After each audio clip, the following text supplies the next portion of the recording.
Hello, everyone. Hi. Hi, everybody. Crit Witch, Ice Bunny, how are you all doing? Oh, apparently, I can do exciting new chat filters, but I don't need to deal with that right now. I'll just deal with that later. Onboard and caffeinated bunny. So, hi. Wait, sorry, thank you for the pipes. I'm sorry, those are not pipes. Hello, I am Trooper SJP, and this is the Academic Foxhole. Hi, welcome in. I am a, affiliated Twitch variety streamer, and I do story-oriented video games on Thursdays and Saturdays, and I also am a GM, and I GM Night Witches on Saturdays on Geekspace TV, and I hope to run some GURPS on my channel, some GURPS Arena on a Friday. I just need a little bit of extra time, and I'm it's a little like we're in a bit of a time period at school where I've got a lot to do, but hopefully things will clear up soon, probably after February, and then I'll be able to, maybe run what I want to run. Hey everybody, I've got so many things I want to tell you, but I should say first, our giveaway for today is Sniper Elite, and that is what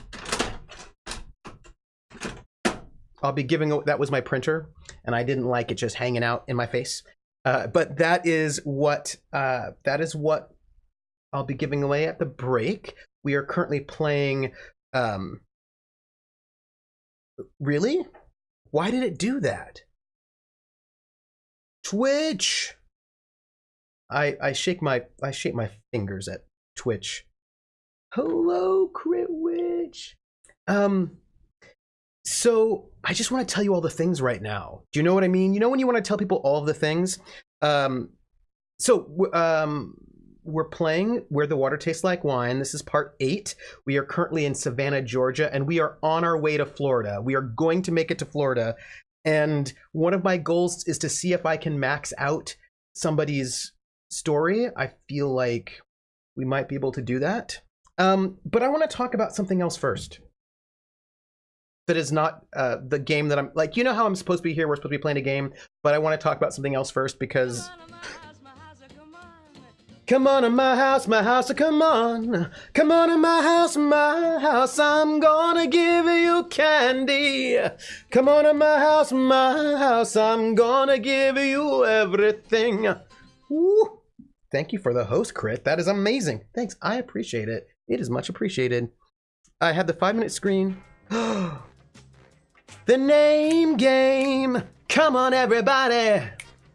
I said, now let's play a game. I bet you I can make a rhyme out of anybody's name. The first letter of the name, I treat it like it wasn't there.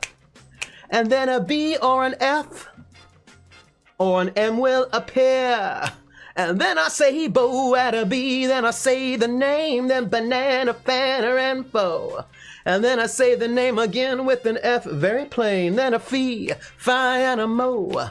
And then I say the name again with an M this time, and there isn't any name that I can't rhyme.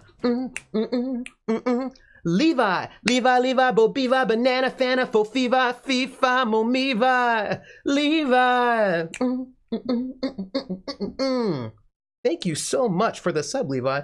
It is much appreciated. You are feeding my habit for RPG books and all of the goodness that I can use to share with you all, and so I thank you very much. Thank you. Aw, smoking pipe. Hey, did I just miss Javai saying hello? If we're singing. Oh yeah, we're totally singing. Hey, hi Javai. I missed you in the chat. You went up there.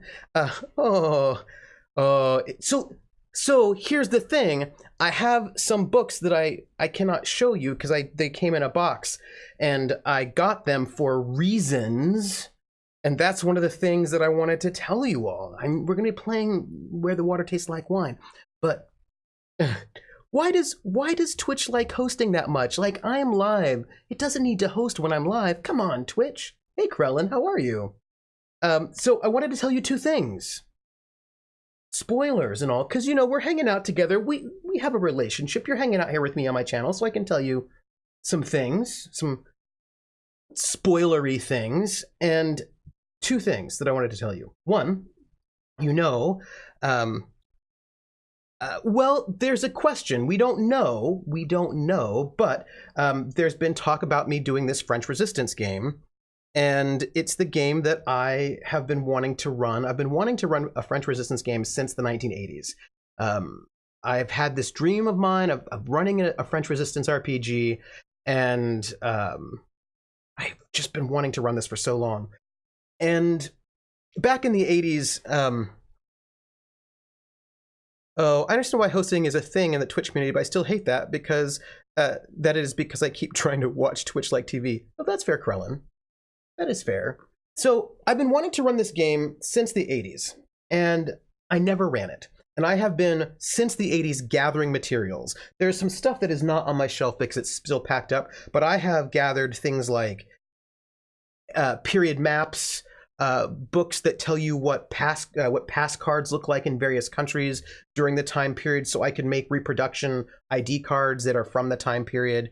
If it's Gerb, she'll do an 8-hour session. I see you. I had a vampire PC whose backstory involved being heavily involved with the Maquis while she was still a ghoul. Ooh, that's amazing. So really, in some ways, the game that I envisioned really would be best in person so I can give out props and all of that. But I never ran the game, and you might want to know, why have I not run this game that I have been planning for all this time? And it's because the 80s was not the time period to run a game like that, because the role players weren't there. I mean, you might get one or two, but there was a lot of murder hobo and not a lot of like kind of our peers that I wanted. So I was holding off, and I thought, you know what? And here's the thing. You know what's awesome about Anna Geeks? Everything. Clearly. But also, she loves history too. So, oh, the Maquis were not the Resistance. The Maquis were the collaborators. Hey, Jer, by the way. So she's excited. So I thought, well, hey, maybe I'll be able to actually run this game now, right after Night Witches ends. And so I was thinking about what system would I want to run it if I were running it on stream. And like, my go-to system is GURPS, but I think if I were running it on stream for Geek Space affiliated people, I thought maybe I could try something different. And I know, me too. And one of the things I was thinking about, because somebody told me this thing, and the Maquis were the police forces. If I remember correctly, the Maquis were the Vichy police. And this is from something that I'd seen back in the day. And I may be wrong on that one, but I thought that the Maquis were the police force for the Vichy government. Oh, I have to see. Now I need to know, because this is going to distract me if I do not know this one. Let's see. Maquis. No, that's a mark. That's the nobility. That's not what I want. World War II. There. Nope. Come on. Don't think, Wikipedia. Give me Maquis. Maquis. World War II.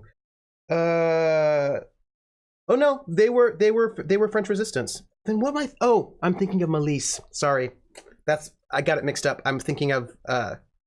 Thank you, Krellin. I'm thinking of Milice, which are the French police of the Vichy. Got my terms mixed up. I know, it was terrible. So what I wanted to tell you was that I thought, okay, maybe I can do this. So then I was thinking, well, what system do I want to run that I think might be good for, for this stream thing, but also not just because it's streamed, but because who the players might be. I don't even know who they all will be, but I'm hoping Anna, et cetera, et cetera, et cetera. And I had a couple of thoughts, and I thought, well, one thing that I want more than anything is I want a bell curve in my die rolls. Like, I want a bell curve. I want a real bell curve. I don't want a peak. I don't want like a flat line. I want a bell curve. So I thought, but maybe something a little bit looser. And I was thinking Uh, hmm. I know, Krellin. What Krellin says, and Ice Bunny thinks that Vichy is skincare. But I was thinking maybe Fate, right? So this is what I was thinking, and I actually have the Fate core book right over there. But I was thinking about Kate. I was thinking about Fate, and I was thinking, well, because like my first concern about Fate way back in the day was that it would be far too cinematic, you know, because people tend to run it as big cinematic, and I was like, I don't know. And then I played in a game of Fate at Gen Con last year, the year before, and it was Eclipse Phase, and it got a gritty feel, so that was pretty good. Yeah, Fate, whereas Powered by the Apocalypse is inclined not towards success, Fate is inclined towards success. That is true. Jer points out that the Vichy do tenderize and exfoliate. So, I mean, you know, it is fair. So I was thinking, but can you get a kind of a tense, gritty feel in Fate? And that Eclipse Phase game had it. And I think that I've been sort of looking into it, and I was thinking about, would there be possibilities to create the kind of tenseness that I want? But there's a skincare brand by that name too. And I've been doing my research, and people have said, no, it's totally possible. And there's like a kind of a noir. There are weird sounds that are not me, by the way. There's like certain kinds of settings you can do to make it a bit more that feeling. And I was like, okay, maybe that might be something. But then here's the thing: somebody told me this thing which I thought was really interesting. That there's this thing in Fate called Fate Fractal, or the Bronze Rule, and that is that you can treat anything like a character. So characters have character sheets, but anything actually can be treated like a character with its own, you know, hit points and all that kind of business. Which means, and this is where I was like, oh, this could be really cool doing the French Resistance game in Fate.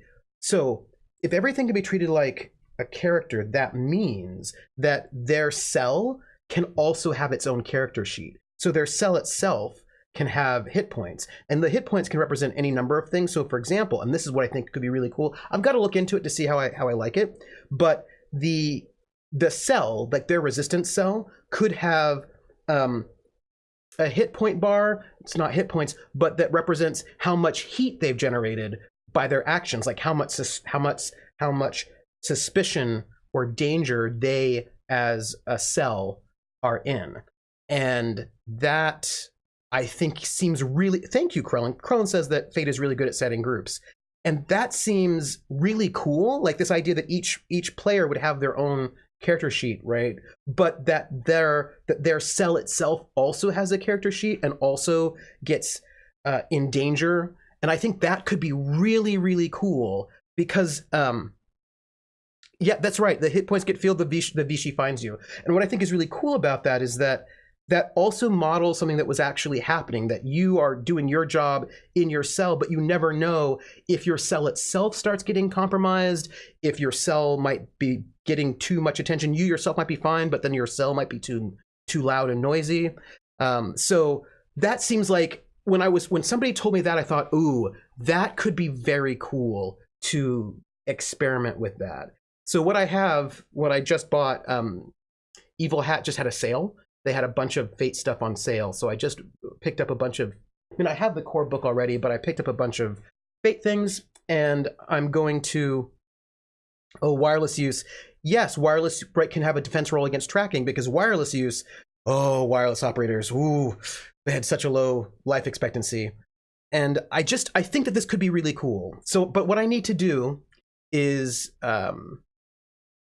read through some of the hacks and some of the suggestions that people have done to make Fate a little bit more deadly, including, I think there's some special rules for bullets and guns that I would probably want to incorporate to make it a little bit more, or at least make the threat of death more concerning. And I think there are a couple other things you can do to make just to dial down the power level of Fate just a little bit, because I'd want it to be just a little bit more regular people rather than big action heroes, sort of like realistic action heroes rather than mega action heroes. So that's my current thought. I'm thinking that could be really cool. I'll need to find some time to go and Fate's also pretty good at abstracting mechanics, so you can pretty easily mold the base stuff to your purposes. See, this is what I was also thinking, Krellin, and of course, Fate is based off of fudge, which means it's a 46 or 40 fudge, which means we're going to get a bell curve, which means there's going to be less variance, which is something that I really value. For me, it's important that the player characters have a good sense of their capabilities, of the capabilities of their characters.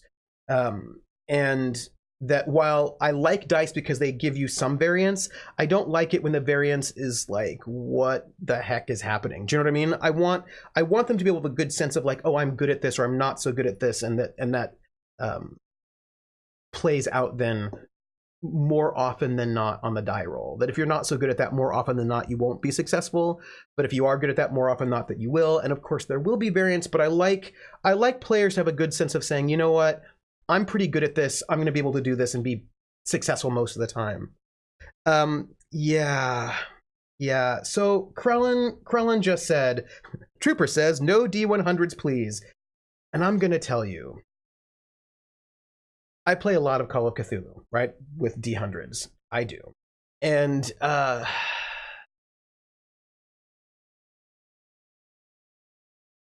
it is. That's right. Fudge is 1/3 chance in either direction. So it's right. It's minus blank blank plus plus, and then you roll, and you're basically like the average is going to be around 0, I think, more or less. Yeah, that's right. Right, yeah. And so you're basically going to average out to a 0, and I think that most skills in Fudge are like a +1 on base, and then of course you're better with things that you're better at, and so Krellin's correct, Dread. So right, you cannot give a better sense of where you're at. So anyway, about the D100s, and the thing about D100s is like, look, on paper, it's so elegant. Do you know what I mean? You're like, oh, I've got a 72% chance of this. Oh, I know what my percentages are, and you're like, oh, that's like you can like improvise your numbers pretty easily because of the percentages. But gosh, you're just rolling 2d10s, and that's just like that. Oh, there's so much variance. There is so much variance. So much variance. So much variance, which I don't like. But I don't know if any of you know Unknown Armies, which is a game that I have wanted to run forever, but I haven't. I own every edition of Unknown Armies, and I have yet to run it. And I want to run it. I really, really do. I've got to find the right people who would want to play in an Unknown Armies game. It's a modern horror sort of game, or how can anyone know Unknown Armies? PH, that is correct. Also, hey PH, welcome in. No, don't be attacked. But what's cool about Unknown Armies is that, and now I'm speaking about earlier editions, I think there's something similar with the current edition, but it's percentile dice, right? But you're able to flip. There are ways for you to manipulate probabilities. So, for example, if the thing that you're rolling is relevant to one of your passions, you're able to flip the die. So you roll a 72 and you fail, but it happens to be something that's really important to your character. Like maybe you are trying to save someone who is really important to you. So then you can flip those dice to make it a 27. You know, that kind of a thing. So that's kind of cool. And I think modern horror. Oh yeah. Oh, and the cosmology for Unknown Armies is so cool. So cool. Anyway, my point is that I'm thinking about using Fate for the French Resistance game, because I think that it would be really cool to set up yeah, Krellin, it's pretty cool. So to define your character about the things that are really important to you, and you're able to manipulate those D100s, which I think is good, because D100s by themselves can be a little bit, you know, there can be a little bit too much variance for my taste. So that gives you this way to manipulate, which I think is actually pretty cool. So that's neat. But I still I want to run Unknown Armies. Can I tell you? I'm gonna just tell you. So the cool thing about it is that in the world of Unknown Armies, there is an invisible clergy. There is a heaven with gods in it. And the number, I'm going to make up this number. It's 113. That is probably not the correct number. It is probably some other number, but I do not remember what it is. You will forgive me. I'm about to start playing a Dark Heresy campaign, which is D100, but it's Warhammer, so you're supposed to fail. I should, but I can't run it now, but it's on my back burner. So in this world, what happens is when the world is created, there is nobody. Well, technically there's one person. No, that person is not in the clergy. The first man is the Comte de Saint-Germain, who is the first and the last man. The first person that exists in the world is the Comte de Saint-Germain, who is a sort of mystical figure, and also the last person. But when we all start as a society, there are no gods in the invisible clergy. And when a person embodies... society obsesses about certain archetypes that become important to society. And when society invests a lot of energy into that archetype, the people who embody that archetype the best gain power.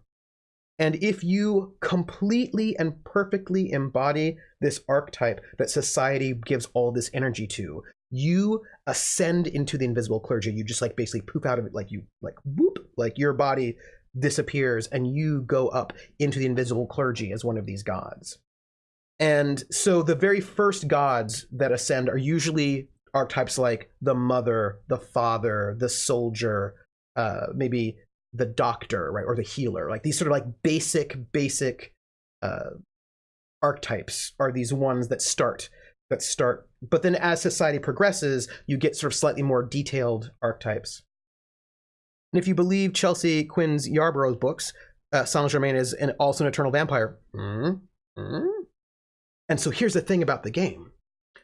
When you ascend into the invisible clergy, you then influence what society is like. So the kinds of figures, the kinds of people that society causes to ascend will then influence how society is. So if as a society we keep ascending negative archetypes, then society itself will turn a little bit dark, right? And so forth. And once the world hits, once there are 113 people ascended, gods ascended, then the entire world is destroyed. The Comte de Saint-Germain sort of ends it. And it is then rebuilt from scratch based on who's in that invisible clergy, right? So everything is destroyed and is rebuilt based on who's there.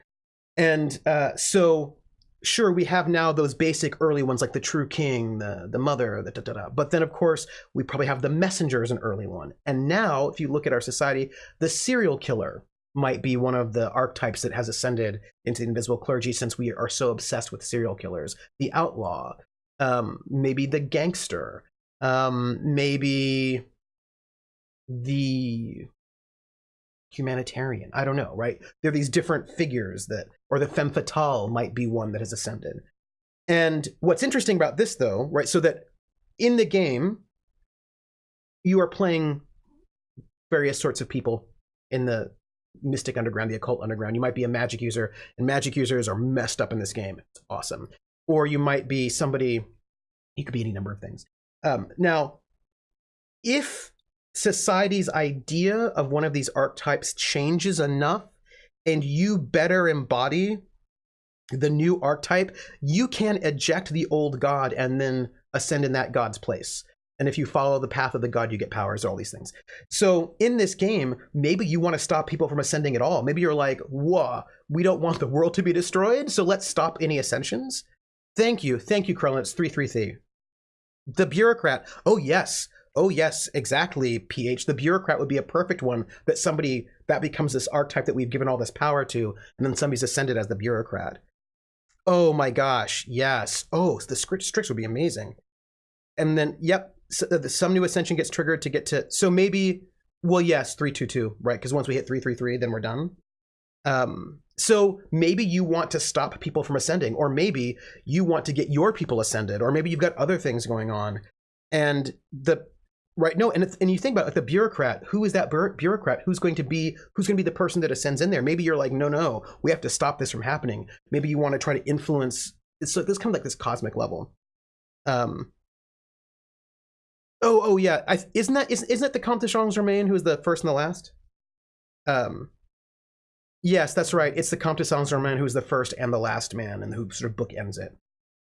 And it's really like that's the cosmic level, and you don't have to play on the cosmic level. But this idea of oh, and then magic is interesting because if you follow the path of if you're a God Walker, right? If you follow the path of the Ascensions, you gain powers based on how much you align your behavior to that particular archetype, like the Defender or the Bureaucrat or whomever.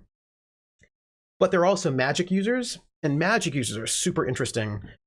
All magic users are basically so obsessed with something that they gain control over it, right? They're able to control reality because their sense of reality is so fractured around their obsession around this thing.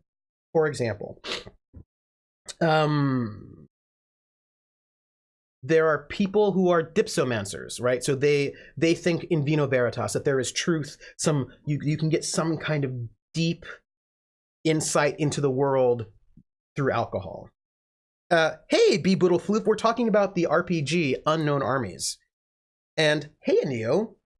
And so for them, if they drink special alcohol, they get energy, which they can then use to fuel their magic. And their magic is all around alcohol in certain ways. Oh, super messed up mages. Like, for example, you know how if a person is drunk, they can often, if they get hit by a car, they often don't take a lot of damage, right? So a dipsomancer can then use their powers to say, for example, not take damage, because that often sometimes happens. Or there are various things that you can do, and there are people who are obsessed with history, but if you're ever sober as a dipsomancer, you lose all of your magical power. So you've got to build it back up again. And there are people who are obsessed with history, or they're obsessed with physical pain, or they're obsessed with guns, or they're obsessed with television, right? So all these things, there are all these different things that can be your obsession, and you gain power by indulging your obsession, and you can use that power to, do things. But if you ever, like, if you're like obsessed with television and you miss your show, then you lose your power and you've got to build it back up again. So there's like this real obsessive nature to magic users that, like, maybe you don't want to be a mage in this game. I shall be the mage who Krellin, I would imagine there is probably a magic school that is obsessed with cats, right? And that those things, I think half of Denmark are dipsomancers. Now I want another Trooper stream, just an hour or so, having a deep dive in a different game system in World a Week. I should probably, that is not a bad stream. That is not a bad stream. I would love to talk about it. A necromancer, I like it. A necromancer. Oh, so good. Yeah, so it's a really cool system, and I've never been able to get a chance to run it, but I will. All right, and I'm gonna tell you one last thing, because we got to start our game. Got to start the game power through unlike cat videos.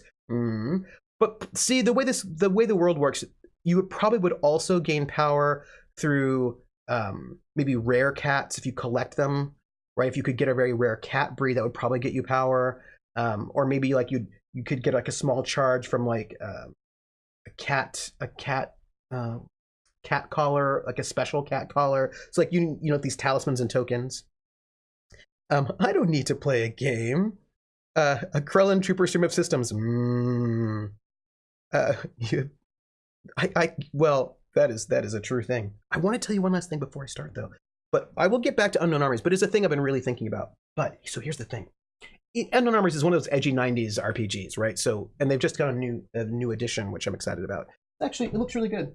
It's if my books were alphabetized, which I will do, then they would be over here, but they're not currently alphabetized, so I don't even know where they are. They're over there. That's not where I want them. So I want to talk about Night Witches for a moment. Spoiler, sorry. I'm looking over here, which is I bought a fancy new webcam, the C922 Logitech, and I do not have it plugged in because I plugged it in. I didn't like what it looked like. So I've got to figure out how to manipulate the settings so that it looks good, but I'm doing my thing right here. Anyway, so look, I want to talk about Night Witches for a second before we start the game. So Night Witches, right? I was all set. So this is like a little bit behind the curtain GM situation. I was all set. I was like, okay, I know nigh on Twitch is. I was like, okay, I know where we're at. We just had this big, huge emotional episode, pretty devastating. I know exactly what's going to happen next based on where we're at, right? I was like, okay, so there's going to be this fallout. This is going to happen, da, da, da. I mean, when I say I know what's going to happen, I don't have like a plot plan because that's not how I work. But I know basically the players have put a bunch of things in motion, and I can see where those motions are going, and so I'm like, okay, I'm good. But then and then I was like, okay, I've got it. Anna's character's coming in. I'm Crit Witch. If you haven't watched the last episode, don't worry. I'm not going to give you. I'm going to try to be vague so it's not really spoilerific. So it's not a spoilerific situation. Let's do that. I will not say any big bombs. I will be general. So, but I'm bringing in Anna's character, Anna Geeks' character, for this coming week, and I was like, okay, I know who her character is. I know how I'll introduce her. I don't yet know her. I mean, I know her character's backstory clearly. There is not a lost episode. I'm also really excited for Anna's character. Anna's character is really cool. But the question, like, so I know her backstory, right? But I don't know her character, if you know what I mean. Like, so for all the characters that we have, I now am getting a sense. It takes a couple of episodes to get a good sense of what everybody's buttons are and what their motivations are and how you can the things to do to bring out the feels, right? And I'm like, okay, I'm getting a sense now of, oh, I think I know what I can do with Nick. I know what I can do with Lena. I know what I can do with Titania. I'm still working on Irina. I've got some as because Irina's a kind of a contained, like she's got like a lot of inner depth, but she doesn't hold it on the outside. But like I've got a couple hooks. I was like, oh, I'm seeing something I can work with there. Oh, good. You watched it, so then we're good. And so like I've got a sense, but I don't yet know Anna's character's inner life, so I don't yet know what kind of hooks I can give her, but I'll work it out, so that's fine. But I've been thinking about that. But then, and this is what I wanted to tell you, guess what? This is a spoiler, but it's fine. Rockette Fox can't make it on Saturday, so she can't make it to game on Saturday. I'm excited for Anna's character taking tons of consequences for the other women so they don't die before the series is over. Krellin, you know, I'm just gonna say that is not a bad thing, not a bad thing at all. And her character is built to absorb an awful lot of bad juju, so that's also really exciting.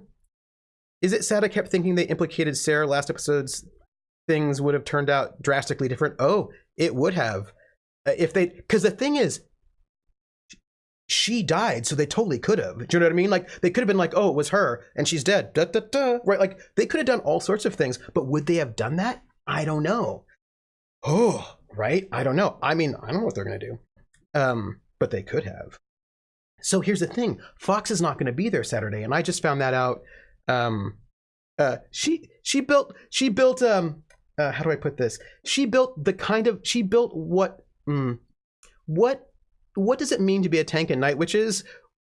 And it doesn't mean you have lots of hit points, because nobody has more hit points than anybody else, but it's a lot of she's ready. She has taken some character moves that will allow her to absorb a lot of crap, and I'm super excited to see how it goes, right?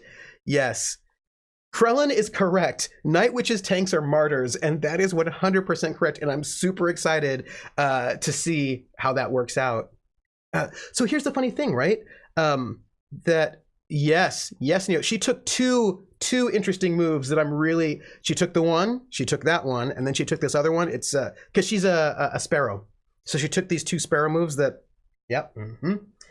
So anyway, Rockette Fox is not going to be here on Saturday, and I thought, ooh, like it was a bit of a surprise because I just found out, and like it's cool, but I was like, okay, so our section leader is not going to be here on Saturday, and I need to come up with an excuse for her not to be here.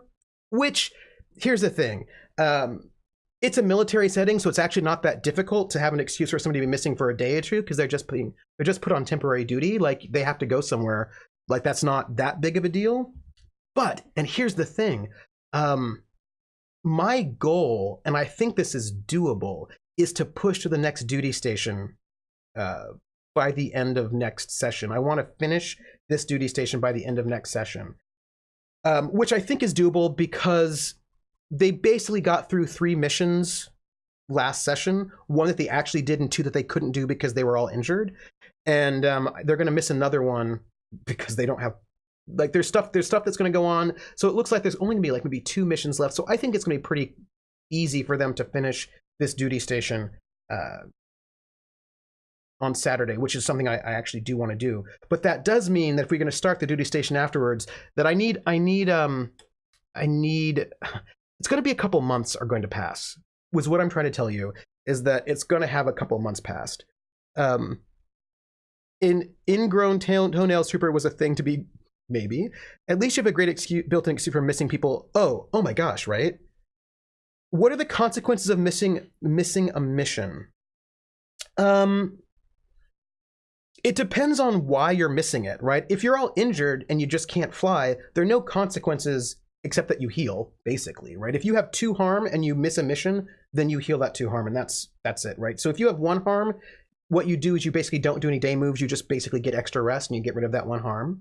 If you have 2 harm, you have to not do 1 of the night missions, and then you're healed up. If you have 3 harm, you have to basically sit out the rest of the duty station, and then you'll heal up, or you can try to reach out. So I think Paladin Hulk, by the way, just got the right answer to that one. If you don't take part in that mission because you're injured, it just makes it harder for everyone else, and that is the truth. PHC, this is how the game works. It's all about those hard choices. Do you sit out that mission because you're injured, but then that just makes it harder for everybody else on your team because they don't have you there to help absorb those difficulties? Or do you soldier through? So this is, and if you don't participate and it's one of the missions will give you an advance, then you won't get an advance, right? So those are some of the consequences. No, you can. See, well, that's the thing, Krellin. It depends on the mission. For every duty station, there are 2 missions that if you participate in them, you advance. So if you sit out one of those missions, you don't get an advance. Also, quite a few of the roles have, every role has an individualized special way to advance, so that if you do X by the end of the duty station, you will get a personal advance. And if you are, for example, if you're an adventurer and you walk away from a crashed plane, you will advance. If you're a protector and you save someone's life, you will advance. If you are a misanthrope and you act up against the patriarchy and you get in trouble for it, you advance. So each one of these roles has a different personal advance, and some of those are very difficult to get unless you're on a mission. So if you're sit out the missions, you're going to miss out on those mission advances and also probably your personal advance as well. And that could be like 3 advances you don't get because you've been sitting out. And if you're just sitting out, there's going to be a lot of, if you're sitting out for, first off, you just can't sit out for no good reason because your bosses will just make you go. They'll just be like, you need to go. You're not that injured, go. But yeah, right, you know what I mean? So yeah. So the game is just a lot of really hard choices for people, right? And what do you choose? And here's the thing, and I was talking to somebody about this. The game is pretty deadly because things can snowball real fast and all of a sudden there's harm everywhere and you're dead. But very often there is some, at no time is there not a choice, is I think what I would, well, unless, there's almost always a choice, right? So if you fail that navigation roll, you can just go home. Like, you don't have to keep pushing forward. And if you go home, you don't die. Now, you're going to get in trouble with the Politruck because you're shirking, right? But you can take your chances with that. If you do a partial success, you have to take negative consequences, but you don't have to take harm. You could take marks. You could have your plane be damaged. if for that attack mission, again, if you fail, you don't have to go through with it. You can just abandon the mission and then you won't die. But then there'll be other consequences. And then when you take your consequences, there is a negative consequence for a partial success for that attack run where you have another plane in the section go down. Doesn't have to be you. You can choose to take damage for yourself, or maybe your plane gets damaged, or you get marked, or you can just say someone else in my section's plane crashes. But the GM gets to pick which one, right? Like you can just do that. You can be like, okay, not me, them, right? I mean, there are all these hard choices that are there available for you. And, so there's a way in which it's funny because it is a deadly system, but there are often ways to choose not to die, but there are consequences for those choices, right? So for example, I think a really great example of this is that you can take a mark and then you pick which mark you want. And one of those marks is witness the death of a friend or a lover. So you pick that one, you pick that, and you don't have to pick that one yet. I mean, when you run out of marks, you're gonna have to pick that eventually, but it is your choice to pick that one. And if you pick that one, then you're gonna witness the death of a friend or a lover. You won't die, but there's gonna be a moment where somebody you care about very deeply is going to die in front of your face, because that's how this game works. Or it happened in the past, maybe, yeah, that's I think my volume's too high. Excuse me. I feel like my volume's too high. Let me turn it down a little bit. Okay. So the game sets up lots and lots of really difficult dramatic choices. And I was talking to somebody about and it can be an NPC. Yes, it can. It can 100% be an NPC. It doesn't have to be a PC at all. When it says witness the death of a friend or lover, that could be a whole bunch of people. Yeah. And it will be in a way that'll make your life like really dramatic. There was in the game that I was running with Aneo, one of the characters, yeah, this is what I mean. And that's the thing, Jer, it could be a letter from home saying that this happened. Like it could be any lover or friend. And here's this moment where this happens. Now, protects you. Hey, you know what? I will tell you something. If Shell Game picks witness the death of a friend or a lover, well then, I have many options, don't I? So that's on her. I would hope she doesn't pick that one, but maybe she does. We'll see.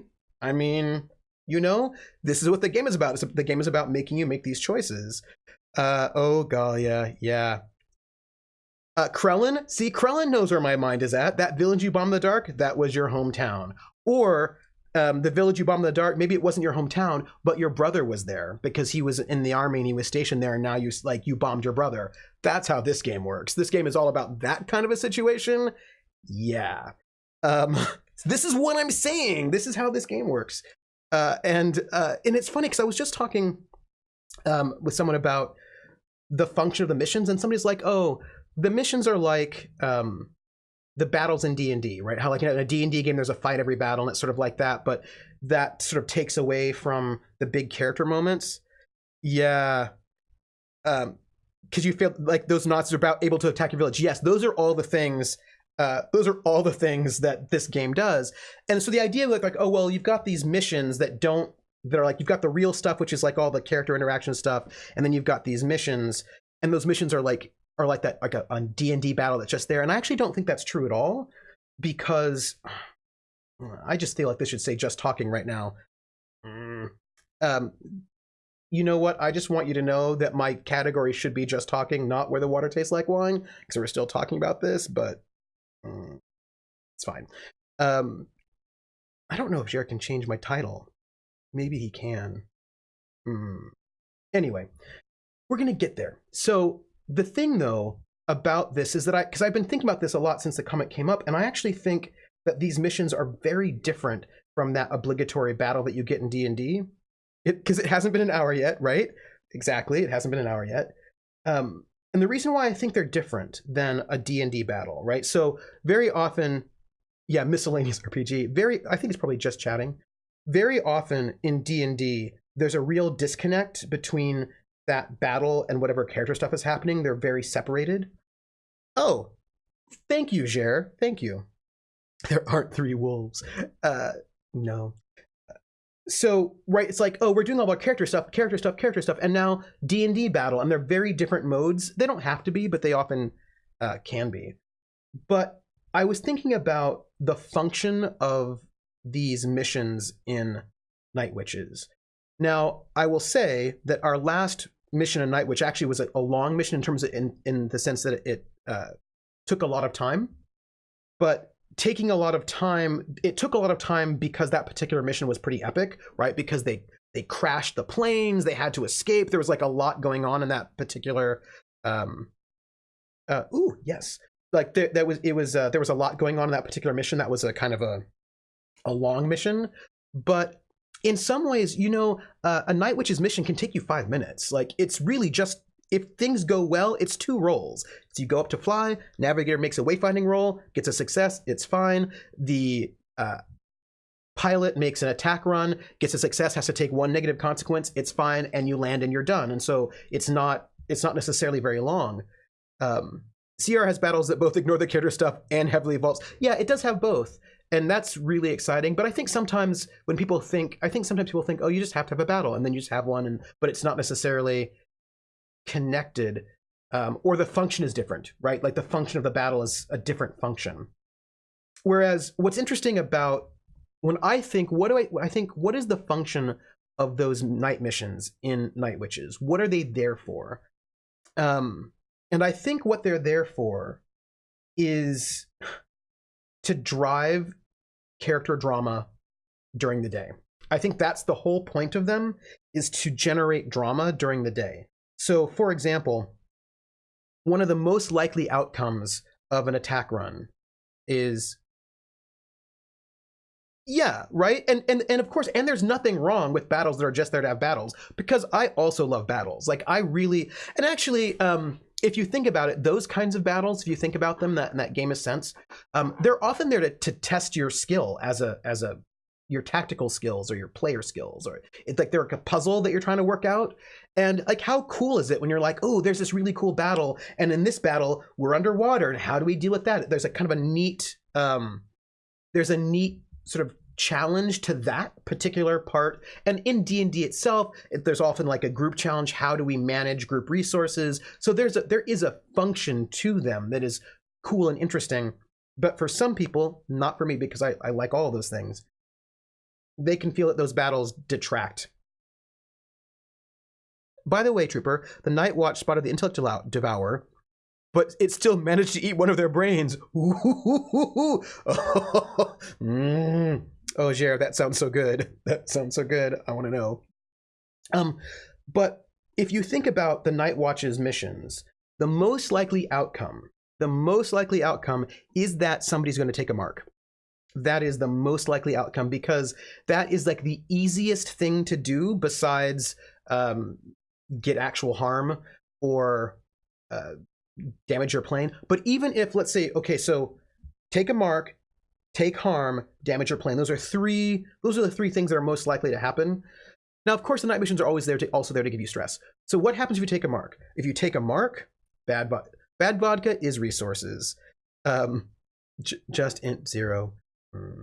So what happens with a mark? When you have a mark, those marks, by the way, are all about driving drama. They're things like see the death of a friend or lover, get a medal you don't deserve, steal something from one of your fellow airwomen, tell the truth when you're not supposed to, right? Like, these are the kind of marks you get. So it just becomes, right, so these marks are a way to drive the drama and the character drama. If you take harm, then you need to reach out, which is going to be about revealing a significant new truth, and it's going to drive interpersonal drama. If your plane is damaged, then you need to go and repair it, or scrounge for parts, which is going to drive more interpersonal character drama. So what's interesting about all of this is that you have all of the things that happen in the mission, all the mechanical elements of the way those missions are set up to drive interpersonal character drama during the day, and it gives you reasons to reach out, to tempt fate, to do all these things. And it's steal something from another airwoman can be stealing Anastasia's chocolates or stealing Lena's girlfriend. Yeah. Guess what? Guess what, Krellin? Guess what? Guess what? Guess what? So here's the thing, though. Nick took a character move, and that character move is Voron, which is exclusive to the Raven class, Raven role. And I need to go watch last week's episode of Night Witches because my internet was being the worst and I didn't want to fight with it. That's fair. Krellin knows me. Krellin knows me. And that move, it says, you know, steal. Oh, let me see if I can. Hey, Grinny. I think I have it. Where is it? Here. Guess what? I'm gonna just read this to you because I feel like you just need to know it. This is a move that Nikita Volkova has, because I just thought you'd be excited. Voron. When you steal a treasured possession from someone, they are marked. If the treasured possession is their lover or their future, advance. Huh? Huh?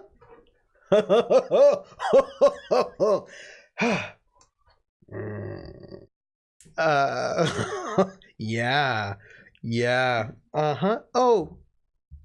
What is it, Grinny? What? Voron with a V. How do you how do you steal someone's future? How do you steal someone's future? Well, for example, you could steal someone's future perhaps by, it's got to be, and that does go well with Raptor. You have to be sort of creative about it. It is a real dark move. You could, and here's the thing, that doesn't have to be only PCs. You remember, NPCs can only be marked once. If an NPC gets marked once, they're going to die. It'll be when it's most dramatically appropriate. Taking credits for somebody's deeds, getting their promotion, steal their test, erase their name, write your own. You can, there are a lot of ways to steal someone's future in that way, right? You can, I'm just saying that there are so many ways for that to play out in the most exciting way ever. Changing promotion papers, spreading a rumor about someone so you get what they want that's going to be part of their future. So many ways to do it. And out them as being lavender. These are all things that you can do. And I'm going to just say, so actually, and here, Grinny, this is true. This is a thing that I do, suck out their soul to power the dark ritual that allows you to become a lich. That is also a way to do it, Krellin. Yes, this is it. And Grinny has made the point. PCs can take 12 marks before they die. NPCs can take 1. If an NPC is marked, that NPC is going to die. When and where will be my choice, and I'll make it the most dramatically possible ever. You can't just be like, I just stole your pocket watch and now you just drop over dead. It's got to be dramatically exciting. But yeah, I'm not telling Strange Like That this. You can tell her. I'm not saying anything. But if Strange Like That is able to steal a prized possession of any of the NPCs, that NPC is marked and is going to die. So yes, they could kill Anastasia. They could kill any number of people. Any number of people who are NPCs is all I'm saying. They're night witches. There's magic involved. The NPC, look. Now, in order to do that, they do have to figure out what that NPC's prized possession is. Just noting. So they'd have to figure that out if they wanted to kill someone important, for example. No names. Hide Mel. Why did the Polo truck find your stolen pocket watch among her papers? Ooh. Somebody's watching me, and I have no privacy. Whoa, I always feel that somebody's watching me. Tell me, is it just a dream? Unholy roly-poly, holy moly, unholy roly-poly, welcome in to the Academic Foxhole, and thank you so much for that follow. It is so nice to have you here. Welcome in. We are supposed to be playing where the water tastes like wine, but we're talking about RPGs first and getting a little sidetracked. Welcome in, Unholy Roly Poly. How are you? I hope you're doing well. Thank you for the follow. We're have fun modding, Grinny. Yes, go be a good mod person. Oh, I know, Unholy Roly Poly is the best name ever, and I love it. This is true facts. When we hit 500 follows, by the way, I'm going to do a visual novel stream in Pig Latin, because that is what we. Ooh, Ben Gay is also good. There's so many great names. Oh my goodness. Oh hey, Control Fear just said something and I missed it. Hey, Control Fear, what'd you say? I'm hearing steal the yes, steal the Polishort's copy of Das Kapital. Anastasia's prized possession is her sister. I would probably vice versa. Yes, I think that is fair. I think Svetlana Sheremetyeva's prized possession is her sister. That right. So, yes, there are a lot of options. You are the best KGB badass, the meanest crepo. Thank you very much. I appreciate it. I try to get my evil on because I'm weird. Yay. Yeah, so I think that this is like one of the things I think is really fascinating is that they have a lot of opportunities in the game to cause ruckus, and we will see what happens. But this is what I want to tell you. So one of our players is going to be out, right? Rocket Fox, which is their section leader. And now I have to think about, what do I do on Saturday to make this make sense? Because she has to be out. She has to be out with she can't be just out to do one small thing, because it might actually be months and months and months that passed on Saturday. And I don't know how long, I don't know how much time is going to pass in game on Saturday. And it might be a lot. It might be a lot of time. I suspect it's going to be a couple of months at the very least. It might be more than that. Wait, if Anastasia is gay and falls in love with one of the PCs, is that stealing her from her sister? No, but getting her killed would. I think, you know what I think would be, I think turning Anastasia against her sister would probably count as stealing her. I think that would be it. That's what I think. And also, in case you all want to know, Anastasia is bi. She's just trying to work these things out. She hasn't figured things out yet for herself. And also she doesn't have all the language. Yes, she could steal Rocket's leadership role. These, like, I'm just saying there are possibilities out there. And I think for me, the challenge that I have right now is that I don't know how much time is going to pass in game on Saturday. And I need to find an excuse to get Rocket Fox's character out that will work well for either a short time or a long time, right? So I've got to figure out, she is naive and she also doesn't have the language. She's both, right? And I think that those things are not, mutually exclusive. She is really naive, and she's really naive. She is so naive, and she does not have a lot of experience with love or friendship or a lot of things, really. She has been really sheltered. She has been really, really sheltered in a way that she probably should not have been as sheltered as she was, but she really was. And she's also not 18. She said she's 18, but she is not 18, and she's sheltered. She's younger than she should be. Yeah, it's true. She is not that Anastasia, but she's younger than she says she is. She is very sheltered, and she hasn't had a lot of interactions with people on her own terms, and so she's never been able, and most of the interactions she's had have been, you know, her family is very important in the party, and people don't interact with you in a real authentic way when they're always afraid that you can get them in trouble. And so she's never had real friends who connect with her in a real way, who will tell her real things, and she's not been able to really develop fully as a independent person.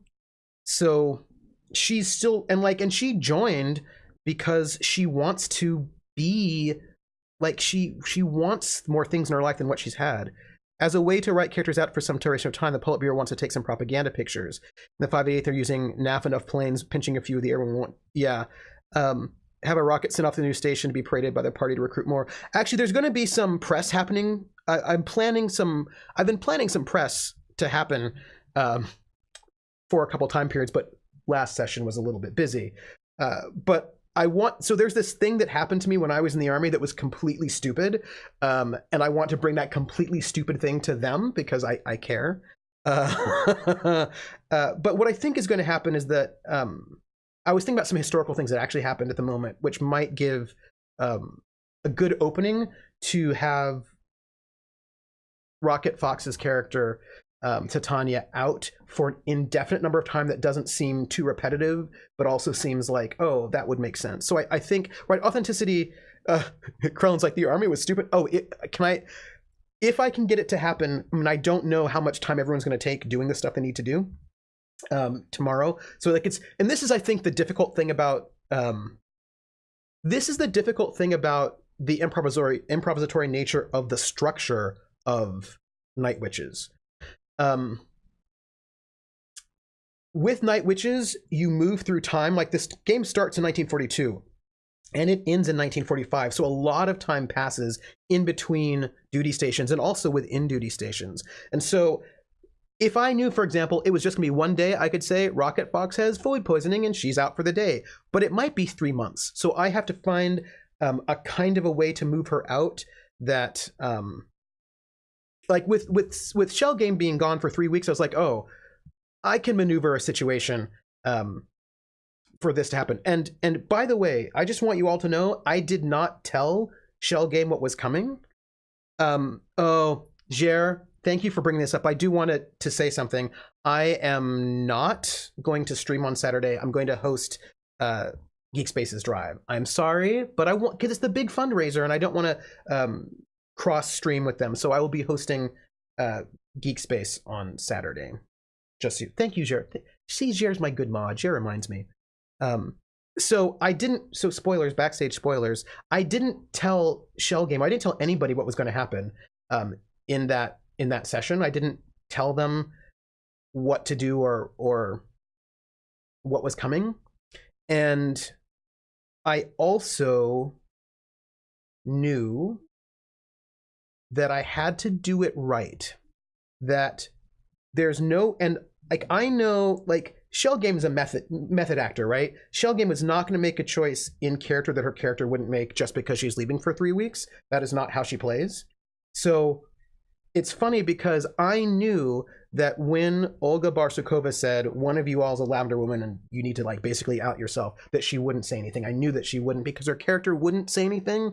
That's not who her character was. Like, her character is sort of shy and awkward in social interactions. It would not just step up and say, hey, it's me. And so I was like, yeah, that won't be enough. I got it though. Like, I know what will be a motivator. I can motivate this to happen.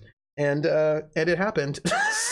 So, but also I do want to point out that I didn't just manipulate it. I didn't just think I'm going to manipulate this for it to happen. I thought, okay, well, what has happened? There have been these failed roles. These failed roles in this way are going to lead it in this way. And this is this, like, it all made sense. I will put it this way. It was not contrived just to get Shell Gaiman out for her character for maybe a year.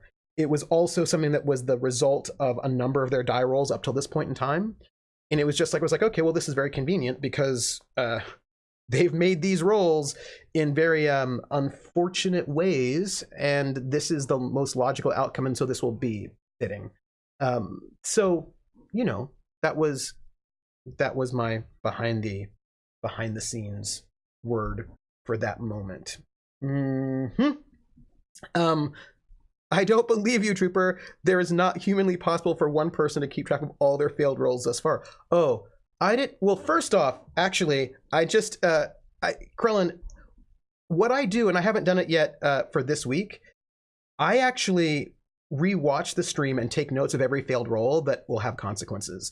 So I haven't done it for this last episode, and I will do that because I've got a faculty meeting tomorrow, but I will do that tomorrow night. I'm going to go through the episode and go through all those failed rolls whenever there's like failed rolls that are like big ones, and they do have a lot of failed rolls, but I keep notes. I'm like, and I was like, here's one. There's a misunderstanding here. Keep track of that one. And so I've got a list of all the failed rolls that will have long-term, that might have long-term consequences. There are a couple of things that are still hanging out there in the air, like dropping those bombs and maybe hitting those Soviet soldiers. That is still out there. And there's just stuff still out there. If you if you write them down, it's no longer human. You're using tools, you cheater. Maybe I am using, maybe I'm using some tools. So behind the monitor, there's a string board with knives stabbed into note cards. Trooper will remember this. And I tell you, I have been going a little crazy with my GMing. I will show you some things because we're hanging out here. Wow. I'm not going to give you spoilers or anything, but I have, at this point in time, created a couple of different forms.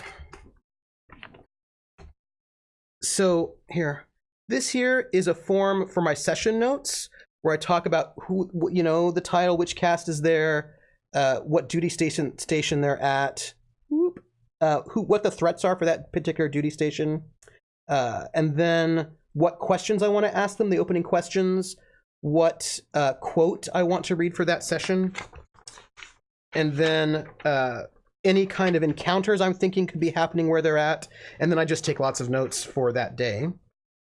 But then I also have, for each individual character, this has not been completely filled out, so it's not great, but for each particular character, I have a special sheet that, this is a sheet that I made up. It's a spreadsheet that has the name of the character, the name of the player, what their nature is, so here's Titania, she's an owl, what her role is. It used to say leader, now it's dreamer because she switched. What bonus that role has and what they need to advance. Any kind of regard they have, so she has admiration for Lena, for example, and then all the possible marks that they have and what marks they've taken and whether or not they've fulfilled that mark. So, for example, she shared a premonition. Oh, that already happened. I need to mark that off. I don't have a pin on me. But like what marks they've taken, so I can keep track of like, oh, that's right. I publicly shame a comrade, for example, as a mark. She needs to do that one. Like, what are the things that she needs to do? And then any kind of notes, whether or not they pass their qualifications, right? So I have that.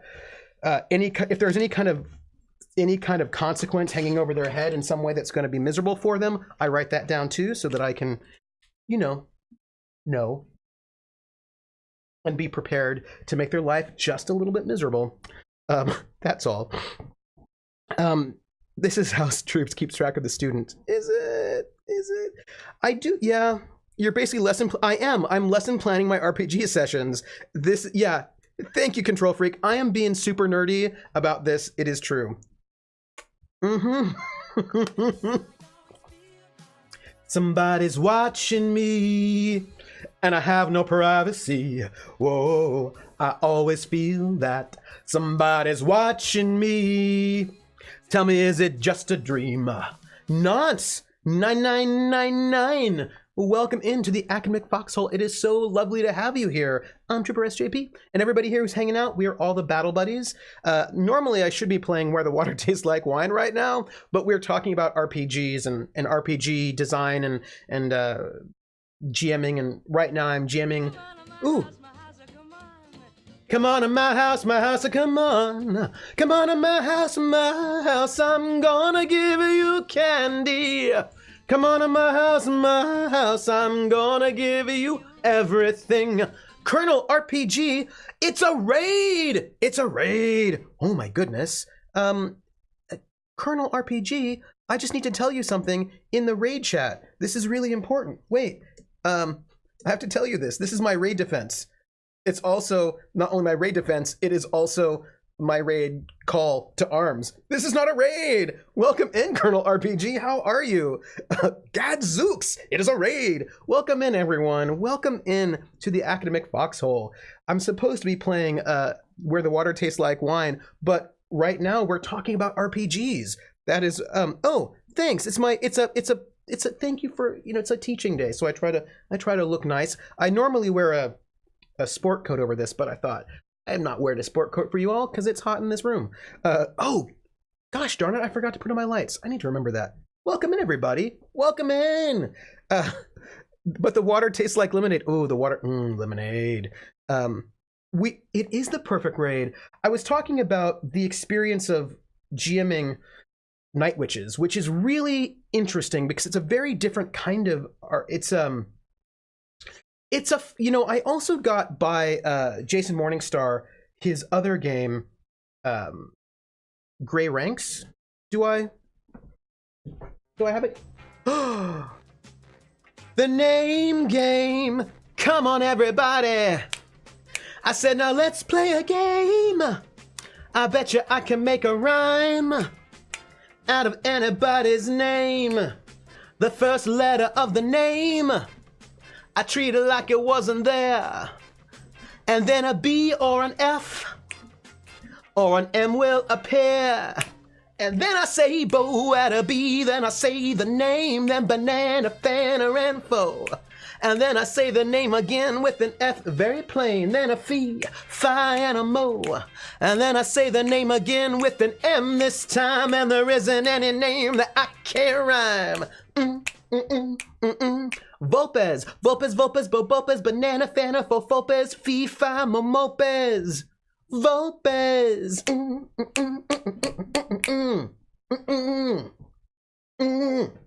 Thank you so much for the sub, Volpez.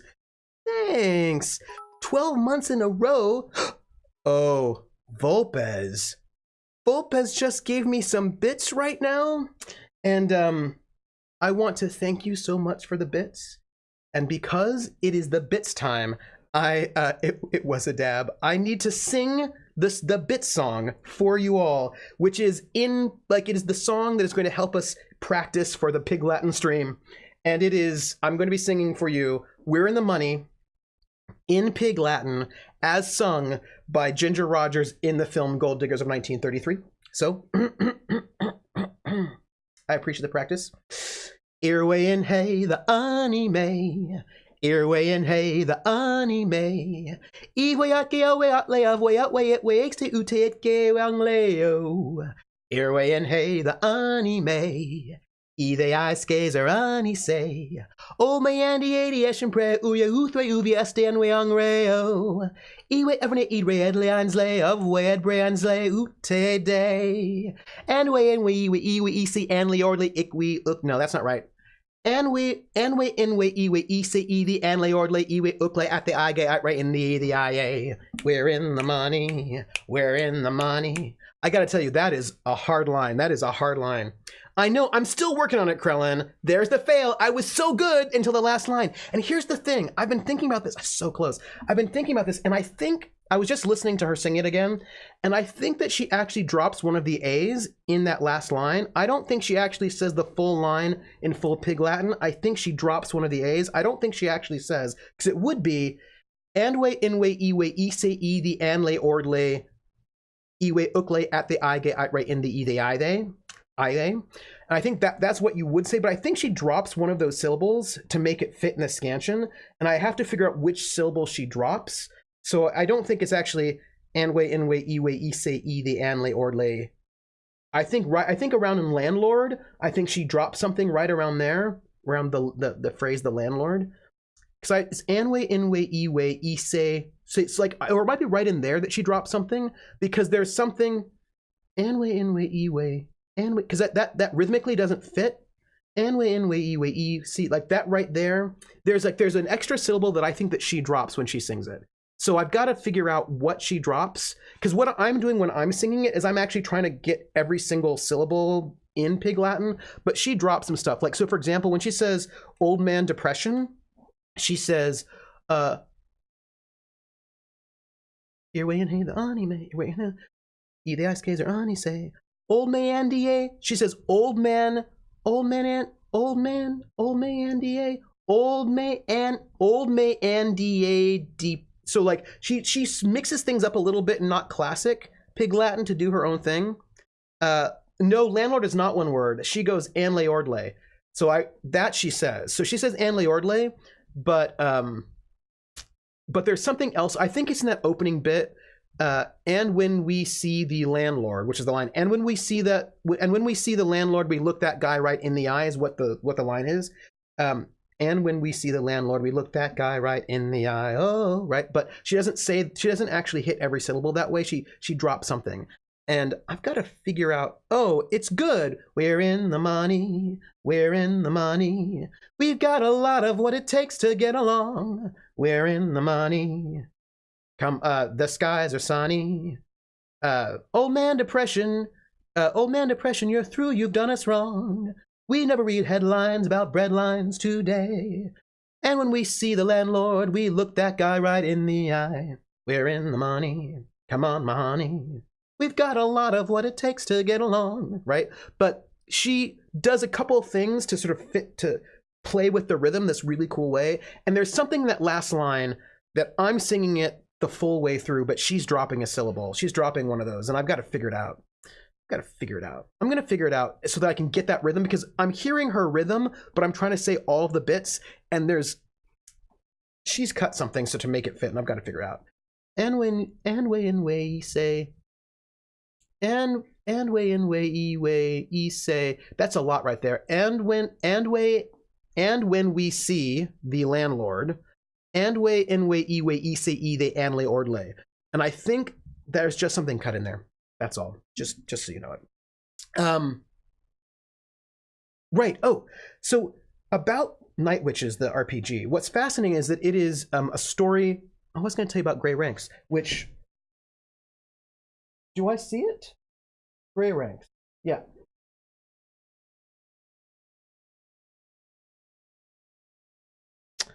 Also by Jason Morningstar. And this is about child soldiers in the Warsaw Uprising. So he likes uplifting, happy games is what he likes. He likes running. Yeah, this is part of her doing everything backwards in heels. Yes, indeed. She was actually just a really big. She was well known on vaudeville for singing in Pig Latin before she showed up. Before she teamed up with Fred Astaire. Ooh, somebody's watching me. And I have no privacy. Whoa, I always feel that somebody's watching me.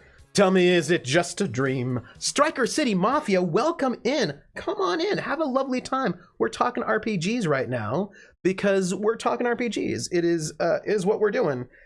So this is Grey Ranks by Jason Morningstar, where you are all 16-year-old soldiers in the Warsaw Uprising, and that's a downer. He likes that. Yeah. So here's like a. I don't know if you can see this. Right. Oop. So here's an image of one of the Grey Ranks in the middle of a gunfight with everyone dying around them, and the caption says, "Yannick learns a hard lesson outside number 25 Susha Street, Gestapo headquarters." Yeah,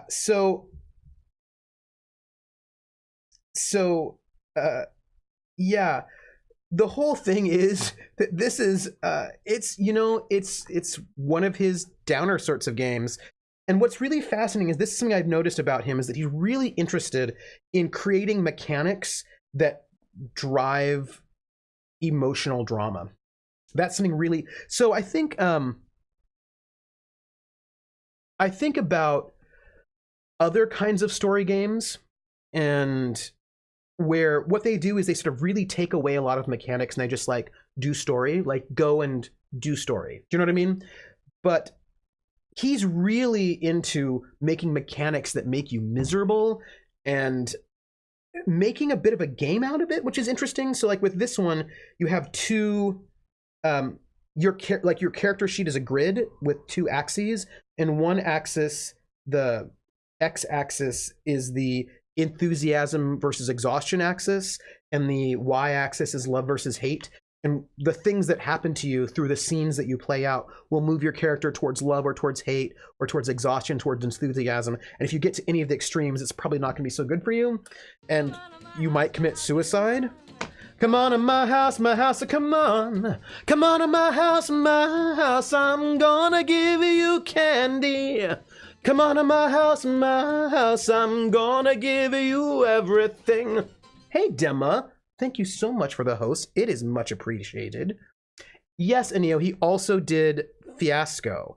Hey, Dima. And Fiasco, of course, is less dire. I think people play it a bit more funny, although it doesn't necessarily have to be. But yes. No, we're talking RPGs, Dema. I have been distracted by RPG talk. It is not my fault. It's your fault, Dema. You're the one who did it. It was you. No, it's not true. So yeah, there's this whole sort of situation where he's creating this game that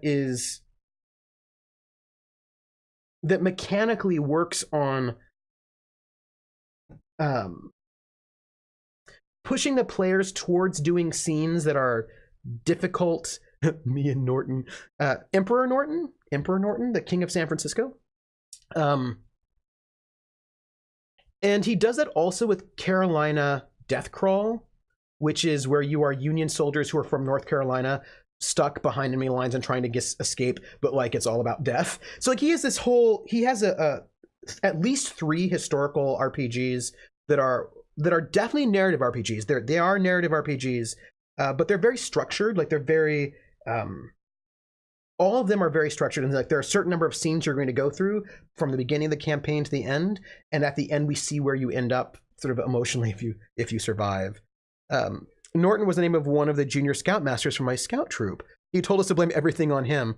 Oh, I like it. Dema, stay warm.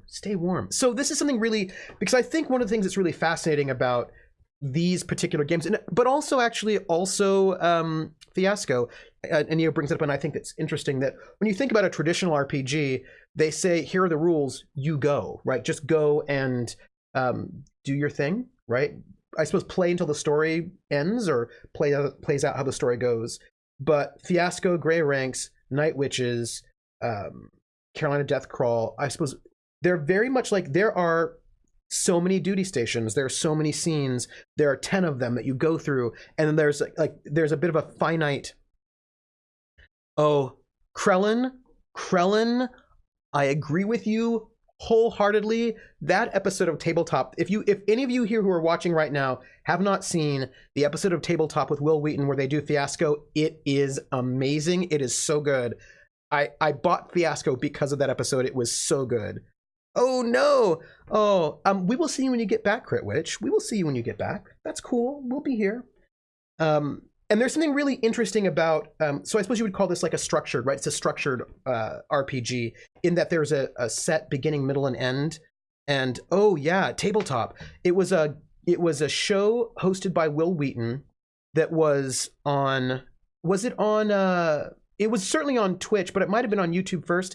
That was the one where they're at the disco. It was like the last day of Studio 54 YouTube series. And that's right. And it was, so they were all in this disco, and there was like the one woman whose like husband was like sleazy and she wanted to be a star, but there's like a whole bunch of like stolen heroin, and there was like and it all like there was fire. It was pretty amazing. Yeah, this was when it was YouTube first. That's right. It was really good. Thank you, PH, because I'm sure you saw it. It was, and the thing is, it was like this amazingly tragic, beautifully epic. Was Becca Scott on that one? I think maybe she was. Heroin and fire. It was a fiasco, except for no, it wasn't the wife. It was the business partner. The wife died in the fire. And the husband realized that he wanted to save her, but like it was the business partner who had a crush on the wife. But yeah. Oh, Geek and Sunday brought me to Twitch as well. Oh, that's right. One of the players was one of the showrunners for Leverage. That is right. Yes. Allison Hayslip. That's who it was. It was Allison. Thank you. It was Allison Hayslip. Yes. If you haven't seen that episode of Fiasco, go and see that episode of Fiasco. It is amazing. It is Bonnie Burton, and she was so good. Yeah, that was such a good episode. Thank you, Krellin. It was such a good episode. I recommend it highly. It was I agree with Krellin. It was one of the best episodes of Tabletop. It was really, really good. Oh, you haven't? That's a one-off. That one I recommend. They also did Misspent Youth, which was also a pretty good episode. But Fiasco was really good. Thank you for the link. Thank you for the link, Krellin. It was really good. So I was thinking, I wanted to get back to this idea of the structured RPG, where, so with Night Witches, there are 6 duty stations, and each duty station has 6 missions, except for the first, which has only 3. And if you're going to do a whole campaign, you play through each of those duty stations and each of those missions. Now, thank you for doing that, Krellin. Now, there may be reasons why you don't go through every single mission. For example, our players are currently on duty station 2, and they had to skip 2 missions because 4 of the characters were missing because they were shot down, and it took them a couple of days to get back. So they missed a couple of missions. And I think they're going to miss another one when we start up because they still don't have their planes. And there's going to be some stuff that happens that historically happened in real life that's going to mess things up a little bit. So, and actually, a Neo was in the game that we had where everybody got 3 harm in a tragic, somebody's watching me and I have no privacy. Whoa, I always feel that somebody's watching me. Tell me, is it just a dream? Joseph Wilson once. Welcome in. Come into the academic foxhole and pull up, I'd say pull up a chair, but in foxholes don't really have chairs, but lean up against something and hang out with us. We're talking RPGs at the moment. Welcome in. Why do all the bad things happen to the witches? You mean like the Salem witch hunts, the Inquisition, Damn the Man, Save the Music is also a structured RPG. Oh, see, that's interesting. And what is fascinating to me about the structured RPG, right? So no, the game that Aneo's in that I was running, there was one mission where I don't know if they only did 2 missions, but they all ended up having 3 harm after the end of it, like all of them. They had some bad times. And so if you get 3 harm, the only way to cure that is to sort of basically sit out the entire duty station. And so they sat out the entire duty station. We zoomed from one duty station to the next one pretty quickly. Yeah, you only did 2 missions. It was like one mission, people got injured. The second mission, they didn't have everybody there, so more people got harm, and they all got injured, and so they had to sort of skip forward in time to the next duty station. Yeah, you're going to have a bad time. 3 harm is some broken legs, my friend. So that got them through. They didn't do all the missions in that particular duty station, which is fine. That's fine. That's not a problem with the game. But it's interesting the ways in which the story works when you have a structured game like that. And actually, Bluebeard's Bride is also structured. It's a shorter, Bluebeard's Bride you probably are going to finish in 1 session or maybe 2, but Night Witches you can spend quite some time on. You can spend months on Night Witches. But the ways in which it's structured, I think, is quite alien to a lot of games. A lot of RPGs don't actually have structure or any kind of structure other than what the GM... it took them 3. Yeah, it took them 3 on Hyper. It did. Ooh! PH says, enjoy playing Where the Water Tastes Like Just Chatting. Thank you, PH. It is much appreciated. It is much appreciated. And Bluebird, yeah, I think it did... See, it took them 3 sessions on Hyper, but also those were not full-length sessions, right? It was weekly affirmations, which, because of the affirmations in the beginning and the end, they don't actually have a lot of playtime. So I think you could probably get a session of Bluebeard done in 1 long session. Maybe not a 3-hour session, but you could do it in 6, I think. But I feel like that's doable in a 5-6 hour session. But I think what's fascinating is that so many games are open, Well, I suppose the only other, if you want to get super old school about it, if we want to go very old school, dungeon crawls are also structured narratives. If you want to go super old school dungeon crawl, where the first level of the dungeon's full of first level monsters, second level, right, inverted pyramid, and it's quite large, and the second level is a little bit smaller, but second level monsters, third level, and then till you get to the ninth level where there's a big dragon there, and that's your old school sort of structured dungeon. That also is a structured narrative because the players are going to travel through each of those levels in this way, and that story is done once you finish that dungeon or you all die, whatever the case may be. So that is a kind of, because it's location based, a kind of a structured story. Fake Rock is the worst. Oh no, I'm with you. I'm with. We did 3 rooms in a 3-hour session when I played. Okay, maybe an hour room. I mean, I think you could probably stretch out Bluebeard's Bride to be to take quite some time, I think. I imagine. But so with these, and I think what's fascinating is that I think that GMs, I don't know, I'm not going to speak to all GMs. I statements. For me, as a GM, I'm used to, and this again, it's really different. There are different styles. It depends on what I'm doing. But if I'm doing a sandbox GM, which I love to do, I like to do. I think there are different types of sandbox GMs, sandbox games, and I think that people, when they say sandbox, they mean one kind of sandbox, and I tend to mean the other kind of sandbox. For our RPG theory for a moment. So when people say sandbox, I think very often they think of Fallout or Elder Scrolls.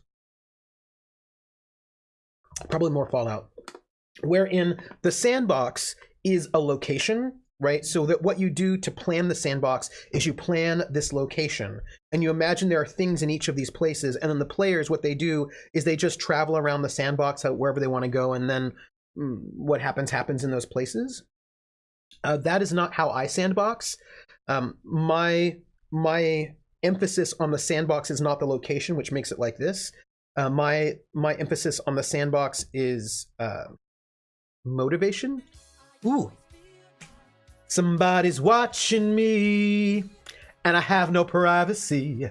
Whoa, I always feel that somebody's watching me. Tell me, is it just a dream? Joe Wilson the Nonce, welcome in. I feel like I've seen your name before somewhere. Welcome in. Thank you very much for the follow. You know, when we hit, we're at 369, everybody.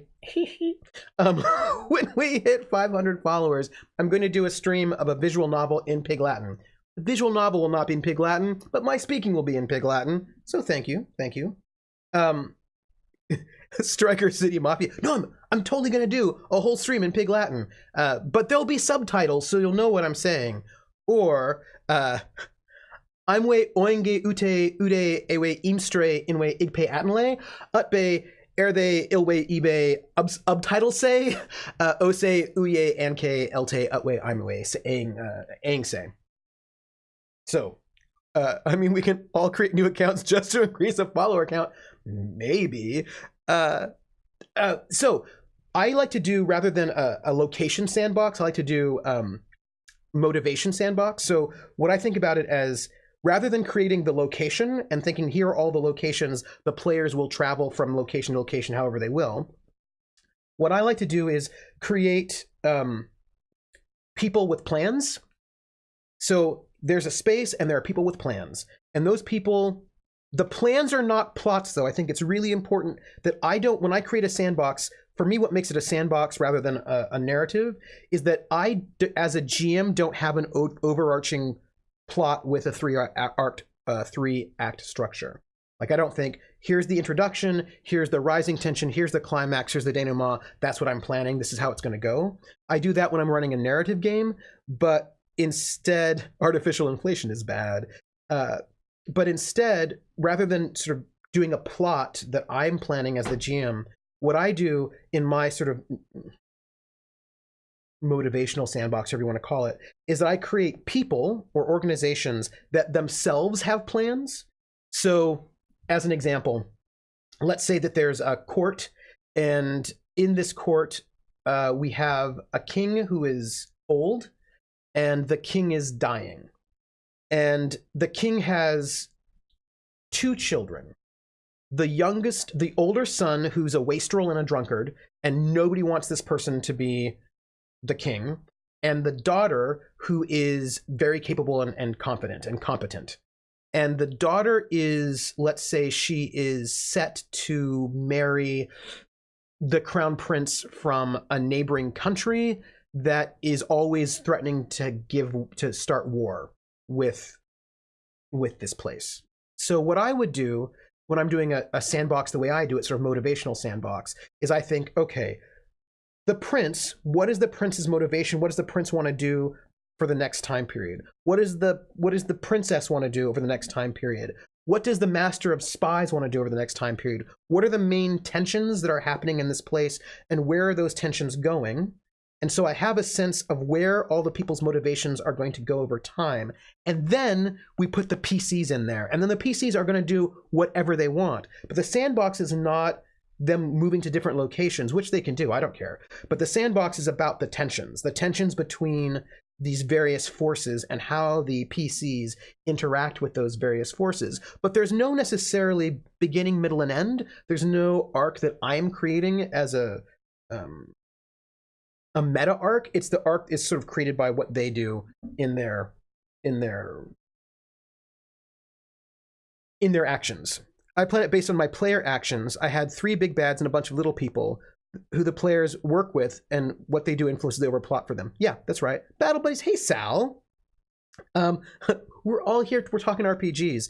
And so, of course, the thing is, when I create these long-scale motivational tensions, that's only what happens when there are no players. The minute the players show up, all that goes to heck. Probably, right? So, because now all of these people who have tensions have to respond to all the things that the PCs have done. And that changes everything. So for me, the sandbox is not about go to location A, go to location B, go to location C, but influence plot A, influence plot B, create plot C, pit D and E against each other. So that's, but I was going to, but my wife came home early today, and that threw planning time out the window. Mech game. So when you do a motivational sandbox like that, or like a teleological sandbox, you don't necessarily have a beginning, middle, and end like in a narrative sense. And if that's the way you play or run, you have a lot of space to move, right? And if you're doing a narrative, you have a beginning, middle, and end, certainly, but I mean, even that runs a little bit differently. But the thing about these structured games is that they're like, there will be 10 scenes. Like I think with Grey Ranks, I think you get 10 scenes. Like I think it's like a very, like each character gets a scene, and you know, like there are 10 chapters. No, yeah, there are 10 chapters, right? So in this game, there are 10 chapters, and each character gets, I think, 2 scenes in each chapter. And after the 10 chapters, that's it. The game is done, right? Somebody's watching me, and I have no privacy. Whoa, I always feel that somebody's watching me. Tell me, is it just a dream? Hey, Jack Young Top Shagger. Jack Young Top Shagger. Jack Young Top Shagger. Thank you so much for the follow. It is very much appreciated. I appreciate all y'all following me today, talking about the RPGs. Thank you so much. What is this? And if you're Jer, you give your players just enough information so that the less secretive, subtle ones start a civil war. Hey, that's the best thing. The best thing ever is when players like, and so going back to different sort of structures, one of the things I love about the simulationist sandbox style is I love the players just messing everything up. Like that's the best thing. And I was thinking about just the other day, because what's funny about Night Witches is that while it is a narrative game, very much so, it is also quite sandboxy. And so I still get to do the thing that I love. Like as a GM, the thing that I'm going to tell you now, telling you the secret, the Trooper SJP RPG love, what I love the most about GMing. There are many things I love, but what I love as a GM is the puzzle. For me, the puzzle is always, what does the world do in response to the player's actions? I'm not as interested in giving them some plot that I made. I'm not as interested in like my plot. Like, oh, I've got this grand plot, and then there's going to be like a fire on the mountain, and then there'll be like a Zeppelin crashing, and I've got like all the plans about what I want them to do. I'm not as interested in that. Instead, I am really interested in two things: giving them some stuff and seeing what they do with it, and then figuring out the puzzle of what I do in response to their stuff. The name game. Come on, everybody. I said, now let's play a game. I bet you I can make a rhyme out of anybody's name.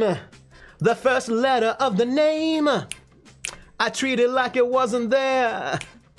And then a B or an F or an M will appear. And then I say bo at a B, then I say the name, then banana, fana, and fo. And then I say the name again with an F, very plain, then a fee, fi, and a mo. And then I say the name again with an M this time, and there isn't any name that I can rhyme. Jack Young, Bo Back Young, banana, fana, fo, fac young, fee, fi, mo, mac young. Jack Young. Woo! Thank you so much. Thank you for the gift sub, Aneo, to Jack Young, Top Shagger. Thank you. Welcome in officially. You are now hanging out with us as a battle buddy. All of you are hanging out with us. Thank you so much. So exciting. I throw the ring into the volcano. Yeah, maybe that's what you do. Dema says, for example, right now, there's two teams working for a Sovietnik in the Vori Chicago branch. They're given simple setup runs until they get some group cohesion. Once they have a sense of group IC, then I turn them loose, giving them a ton of plots to choose from. Oh, A and B work in parallel, so if A saves someone, then B might deal with the fallout later. But they don't instead. But if they don't instead work with that person, that changes how the world interacts with it completely. And I've sort of planned VTM that way. I knew the prince would try to sabotage the Baron's big knight, and the coterie would be set to kill a dude. Other than that, it was an open field. Right. And for me, I love the improv of reacting to those things. Like, I don't have like I don't know, you ever see people ask RPG advice where they say things like, hey GM, how do you respond to the players messing up your plans? And I can never answer that question because I don't have plans like that. My NPCs have plans, but I don't have plans. NPCs have plans, I don't have plans. I am not invested in the plans of the NPCs. Do you know what I mean? Like, that is not, like, my ego is not invested in what the NPCs are doing. I'm here for the ride. I'm really excited to find out what will happen when these things come together. Like, that's the excitement for me. I love it. Right. The best plan is always for the players to mess it up. I love it. I mean, I want the players to mess up all this stuff. I want them to, like, cause trouble, do their things. And when you can get players to take agency, maybe the planning GMs and RPAF yeah, well, I mean, when you're doing a dungeon crawl, you really do have to plan that location, right? You need to set up everything. That's like a thing. But I mean, and the thing is, as you can see from all of my paperwork, I do a lot of planning, but I don't do planning like that. I do planning, like, my planning is mostly, the bulk of my work is after the episode is over. Once the episode is over, I think, okay, what did they do? And what consequences will that have? Like, what does this mean that they did this? What does it mean? How will everyone respond to what the players did? And then I carry that through, and then we do it again. And I love that. And the thing is, for me, that's really fun. I have so much fun trying to figure out how the world is going to respond in a realistic for that game world setting to what the players did. And I'd love to do the news and how the players react. And I think for me, I don't think of it as my game. Do you know what I mean? Like, I think, like, I'm technically running it and all, but my GM prep is mostly maps and stats, and I reuse a lot of assets. Oh yeah. Like, I mean, when I do like prep like that, I think this is similar to me. I'm like, I just need to make sure, essentially the GM is playing a few hundred characters at once. Yeah. I think I've used the same half dozen tokens in Divine Fire the whole time, right? And for me, I'm like, oh, I need to make sure I have some basic combat stats in case that happens, or I need to get, yeah. See, I'm with them. I view it as everyone's game, and for Night Witch, is a lot of my prep is also like just reading history, finding timelines. Like, oh, when did the siege of Leningrad end? When did that happen? When did this one thing happen that I'm not going to say out loud for those of you who don't know what happened in history, but some things happened historically? Like, when did that happen? Where could I fit it in? Also in D&D, the only plot point I had that the players have hit so far is a cult stealing souls for unknown reasons, and they're currently level 6, right? And I don't know, I think maybe some other people have other things they like. When they GM, everybody has different things that they enjoy most. But for me, I really enjoy changing the world in response to player actions. That is, I think, my favorite thing. Hexen Yaga. Oh, well, Sal, yeah.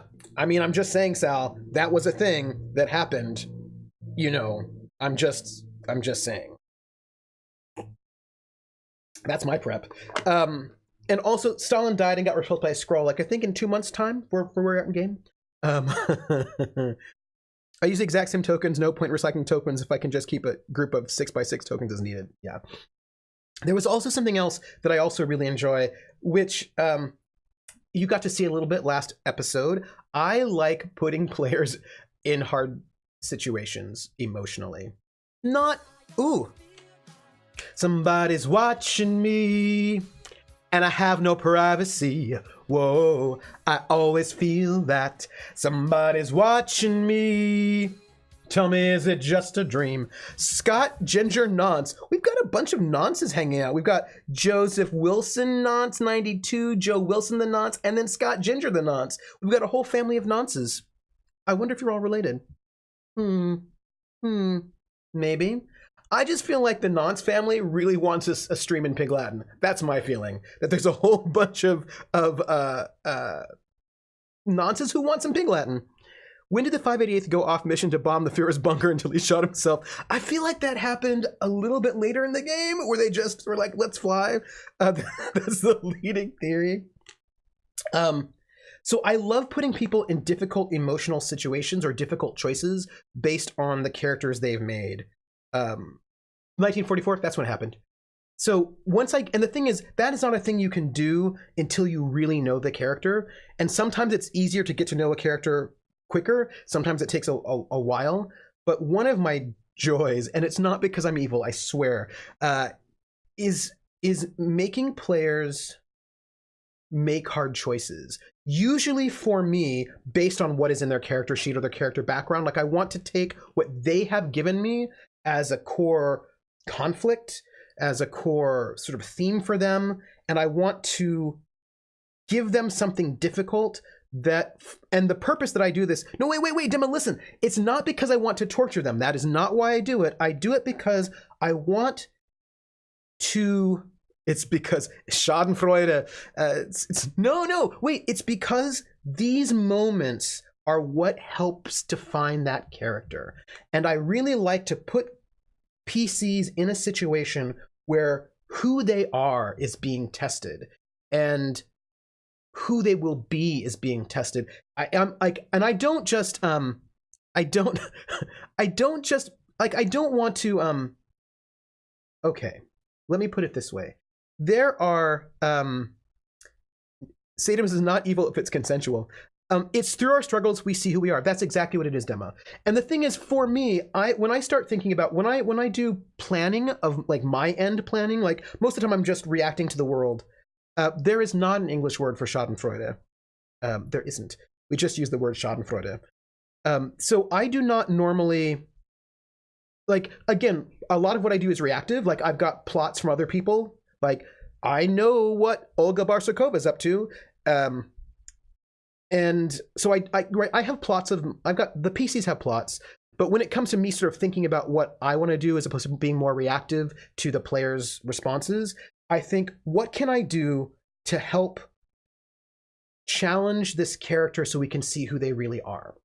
And that is, for me, really important as a GM. That is something I love to do. Now, if I'm running a game where that's not what it's about, then I won't do that. But it's the thing that I love. It's one of the things I really love is that kind of deep character work where you challenge a character's sense of self, who they are, and then find out how they emerge out of that to become right, to sort of move them along in a destiny. Hides Mel from Olga. So let's take, for example, Lena from the last episode of Night Witches. Lena as a character, as far as I can tell so far, is passionate about flying. Dema has an example. One player has a stripper contact. They have occasional sex, but are legit good friends with benefits. I make them roll perception each time. They still haven't got the threshold to see the Persona Fix chip and the lies that come with it. Ooh, yeah. And then what will happen when they do? Oh, I wanted to say this. I am not about torturing players for no reason, right? Because I think that some people, I think that some GMs think that just heaping misery on players is somehow like deep and emotional. And I don't, that's not my bag. Now, that doesn't mean that it might not look similar, that a player in my game and a player in somebody else might not both have some emotional drama happening. But I don't think that just killing all the NPCs that a PC loves is actually doing anything interesting. Yeah, dark for the sake of dark is DC shtick, right? That's not interesting to me. Also, very often, I don't think it's realistic. And I'm not into games where it's GMs versus, and like, here's the thing. I can play that game. I'm probably not gonna GM it because I don't really like GMing that way. But I mean, I'll play in a game like that. I'll play in a kind of an oppositional dungeon crawl. I mean, not often and not for a long time. I'm not going to spend 3 years on a game like that. I'll do it for a one shot. I'll go do anything for a one shot. But it's not necessarily what I'm into. And I think this comes down to, this is really interesting. I think there's an issue of killing NPC lovers, right? That I think that so many players don't make NPCs that their PC cares about because of the habit of GMs to just murder them to sort of as a source of drama. Descent is amazing, but Descent is a board game, right? It's true. I'll do anything for a one shot. I'll do anything for a one shot. I'll do it.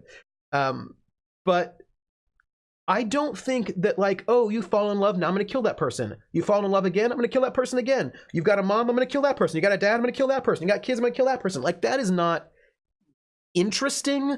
And also, it does not pass my believability test. I think it is rare that somebody just has that much misery heaped on them. Now, Night Witches is going to give you a bunch of that misery. That is true. But like, that is not my general relationship. This is the thing. The minute, if you are a GM that all you do is just murder anybody that your players care about, then you get a bunch of players who are like, I don't know anyone, I have no family, I don't like anyone, I'm a loner murder hobo, let's play. And that is not the game that I want to play. I don't want to play a game with characters who, somebody's watching me and I have no privacy. Whoa, I always feel that somebody's watching me. Tell me, is it just a dream? Thank you for the follow, Harrison Roman Road Nonce. Harrison Roman Road Nonce. Thank you for the follow. Thank you very much. Welcome in. I suspect there's more than one of you in this Nonce family. That's fine. Thank you for the follow. GM's killing all the NPCs you love is how you get murder hobos. Do you want murder hobos? I agree. And I think this is, for me, the thing is, I'm going to tell you something. I am not planning on killing Mel. I do not plan it. It's not a plan that I have. It might happen, but it is not my plan. If it happens, it's going to happen because the players have chosen things like watch your lover die as a mark. If they don't choose that mark, that is not going to happen, right? I only kill if someone forgets armor, then tries to negotiate with a gang of shotgun ghouls after the team attacked them. Well, that's rough.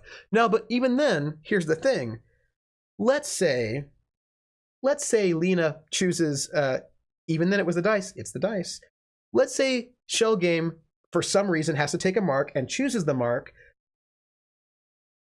witness the death of a friend or a lover. That means Mel's death is on the table. But doesn't mean that Mel's going to die. It might be someone else. It might be somebody else even worse. We'll see. But again, Night Witches is a game where the players choose those things. They choose to kill some people that they love. And I'm like, well, all right. that is your choice, my friend. Okay, I'm back. I had to help the wife with some medicine because she had a medicine appointment. A guy I used to play with who always picked traits and such to be a loner and always sit in the corner. He loved watching people play, basically. Or Anastasia. I mean, these are the things I've got to figure out, right? Creating misery for players. Would you say they're in the business of misery? Let's take it from the top. Hey, everyone, I got to tell you something really quick. We're doing a giveaway. And I just want to say that we're going to do a giveaway. And the giveaway we're doing is Sniper Elite, which is a World War II shooter. And we're going to do a giveaway. I'm going to give it away now. I'm going to give it away now. What I got, I'm going to give it to the Battle Buddies. And so just in the next 5 minutes, if you say something, you will be eligible for Sniper Elite, the giveaway. So just so you know. Pushes the princess out of the bunny hole. I don't think people, it's interesting because I don't get to, what you got to give it to your mama. Yes. Only if I'm wearing the tube sock. Only then. So what I think is interesting is that maybe you win. I don't get to watch chat when it's happening during live because I'm dealing with a lot of stuff. I've got mod chat up, I've got your chat up, I've got the people up, I've got all the stuff. I think I've got a bunch of stuff. So I don't get to read the chat when it's happening. Most of the time I get to look maybe a little bit, see if there's kind of technical issues, but I do read it afterwards, and it is fascinating how mixed the responses are to Anastasia. That is, it is interesting because some people are like, nope, we do not like her, Sam I Am. But some people like Anastasia, and that's interesting to me. And maybe I can take a Dema, maybe I'll take a reverse selfie so you can see what I'm looking at. I can do that. And so it's interesting to me that some people really like her and some people don't. And I don't know what I think about her. Oh, but see, Krellin, I can't do a screenshot because I've got two different screens. So I'd want you to see both of them, right? So you could, and then also all the papers that I have on my desk. So I want to see if I can pull back enough that you can get all of it. A photo. I will take a pahoto of it. But I think that Lena likes Anastasia. I think that Lena, I don't know yet. We'll have to see. Well, especially we'll have to see. I don't know how Lena's going to feel about Anastasia when Lena gets back from the hospital. When she finds out how all that went down, if she finds out. So, I don't know what she'll think of then. We will see. But I'm really fascinated by the fact that the audience is really mixed on her. Sal says, I think Lena likes Anastasia because Lena also didn't have friends. I think that's true. Krellin, I actually think that's true. I think that Lena sees something, like they're very different, but I think that Lena has some kind of a connection to Anastasia out of their particular kind of lack of friends. Sal says, I actually like Princess All Right. She's a self-centered, entitled little brat. That's true. But she's lonely and she's trying. And that is also true. I will see you later, Dema. We will see you when you go. I will see you later. Oh, by the way, everyone, I'm hosting Critical Role on my channel. So if you want to hang out in a chat that is not full of huge, like tens of thousands of people, you can hang out with us. And we are very friendly in our chat. Well, I never meant to brag, but I've gotten what I wanted now, be a bit of floof. Aha. Oh, Sal, you need to watch episode 4 because if you have not watched episode 4 of Night Witches, there is drama. And, ooh, somebody's watching me and I have no privacy. Whoa, I always feel that somebody's watching me. Tell me, is it just a dream? Declan, wait. Declan the Fathead Nonce has followed. Welcome in, Declan the Fathead Nonce. I just... yeah. Oh, hey, stay hydrated, bot says I'm supposed to drink some water. In chat, yes, this is true. In chat, we love and respect Marisha Ray, like programming director and all the awesomeness. B Boodle Floof says, I don't like Anastasia, which means I'll probably adore her in 5 weeks. I usually end up doing that in D&D. Somebody's making dummy accounts to boot my follower. Well, thank you, all the nonces. Don't at me, says, if you don't like Marisha, you're wrong. Don't at me, says Levi. She has the best characters. They're so interesting. So I'm not drinking enough water. It's fine. So I was thinking about Anastasia, because the thing is, she's spoiled, and she's entitled, and she's a bit of a brat. I don't know how much of a brat yeah, she is. She's a bit of a brat. I think that she's not a malicious brat in the sense that she's not a manipulative, like she's not bratty in the sense that she knows and like she's kind of mean-spirited about it. But she's really entitled and she's used to getting a lot. And so it is just assumed in her mind that she can have certain things that really you just can't have. Like the things that the way that she's used to being treated puts other people out. And I don't think that she realizes that she's putting people out. Like she's not being like, I don't care about your feelings, so I'm going to put you out. Like Friends, this is, yeah. Yes, that's right. She thinks that she's entitled to friendship. She's not, it's not that she doesn't care about other people. It's just that she really does not have practice in knowing other people. So she doesn't have practice in knowing that these are not how you treat your friends. Do you know what I mean? Like, and this is not an excuse at all. Yes, because all the people around her growing up pretended to be her friend because of her family. Exactly. So she doesn't have the kind of, I think that she thinks that she has empathy for other people. And I think that she does care about other people, but she doesn't know how to care about other people, if that makes any sense. She thinks that she can buy friends, right? Because things are important to her. So if she gets things for people, then they'll be her friends, right? And her family has talked about things. And so she doesn't really know how to be someone's friend. She is trying to be people's friends, and she doesn't know how to do it. And I think also, really, to be honest, she's very insecure, right? She's very insecure. She doesn't know how to do this, and she's trying. She also refers to everyone that's ever said something mean to her as her best friend because honesty isn't something she's used to. This is also true. Honesty's not something she's used to. She doesn't. I also think, and this is tied into something that is out there, that she has a world that she wants to live in that is not necessarily the world that she does live in, and she has not had to until just now. Thank you, Krellin. I appreciate that you know my NPCs. I appreciate it. Very Insecure is the name of the internet's autobiography. Mm-hmm. And she, I think the other thing I would say about her is that I need to do some thinking. I don't know yet. I have to spend some time Friday night really thinking about how she's going to respond to what happened in the last episode. Because up until this point in time, she has been able to live in a bit of a dream world, right? I mean, her role is a dreamer, right? She's been able to live in a dream world and not really have to deal with a lot of stuff.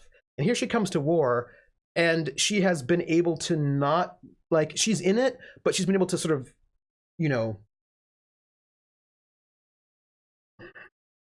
avoid processing things. But now one of the closest friends she has, Lena, has now just been sent off to hospital, and it's her fault. And that is going to be a thing that she's going to have to deal with. That is not a thing that she can avoid. That's not all the terrible flights they've been having, all that stuff, that she can make that romantic in some way. She can, somebody's watching me and I have no privacy. Whoa, I always feel that somebody's watching me. Tell me, is it just a dream? Kev Riley has the cheeks has just followed. Thank you, Kev Riley has the cheeks. Speaking of which, we've got to do our consequences are new to her. Yeah, consequences are super new to her, and I think that she's been able to take the sort of the kind of harrowing night missions they've been doing and turn them into a bit of a romantic fantasy, and she's been holding on to that in order to make this work for her. And I will. No, I'm gonna press it. And but having one of her close friends, or one of her, and like they're not even really that close, but you know, one of her closer friends, one of her friends, be put in a hospital and have it be her fault. That is a thing that I really need to ponder how she's going to deal with that, because that's no bueno, my friends. That's going to be a thing. So everyone, I'm going to just tell you, we're going to do our giveaway for the Sniper Elite. Sniper Elite, we're doing our giveaway. Where's the code? Sniper Elite. We've got 2. Got a thing that I'm gonna give away. So I'm doing it. Winner, Sniper Elite, winner, do it. Dema, Bobema. Dema, congratulations. You have won Sniper Elite. This is Sniper. It's Sniper Elite and Sniper Elite version 2. I've got them both that I'm going to give to our Dema. Congratulations, Dema. I'm going to give this to you. I'm going to whisper you right now. Where are you? Dema, there you are. Oh, Dema's not here right now, but that's okay. I'm going to whisper him anyway. He's not here at the moment, but I'm whispering him. Dema!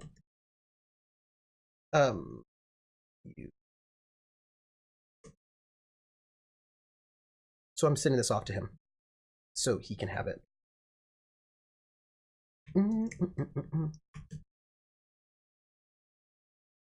And boom. It's a stealth game. Stealth games are good. I like stealth games. I cannot play them all, but I do like them. They make me happy. What do we have here?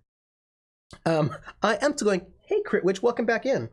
Dema did go to bed, but I that feeling when you win games in your sleep. So I think that there's a thing to sort of think about. And for me, this is one of the joys that I love of GMing. That I've got this character, right? Anastasia, who is this particular kind of person. Like, she's not mean-spirited, and she's entitled and spoiled without being mean, right? Like, she's not a mean girl, and she's also a little bit desperate to keep her fantasy world. Like, all this time she has been very, very tenaciously holding on to her fantasy world, and now I don't know if she can do that anymore, so I've got to figure out how that's going to work out for her. You know that meme about the game going stealth is optional and the PC equips a rocket launcher? So one of my D&D players has me looking up Exalted lore again for when the campaign eventually ends. Oh, interesting. Somebody's watching me, and I have no privacy. Whoa, I always feel that somebody's watching me. Tell me, is it just a dream? This is from Mikey Stell the Dog Nonce. We've got all these nonces. What is that all about? All of the nonces. Let's see. I go the other way, where the game says stealth is impossible, and I equipped a silenced pistol with a knife anyway. Oh, I have done that in my stealth games. Is she still a dreamer going to be? That is the question, Anio, that I need to work out, that I have not worked out because I've had to deal with, I've been working out how to deal with Rocket being missing.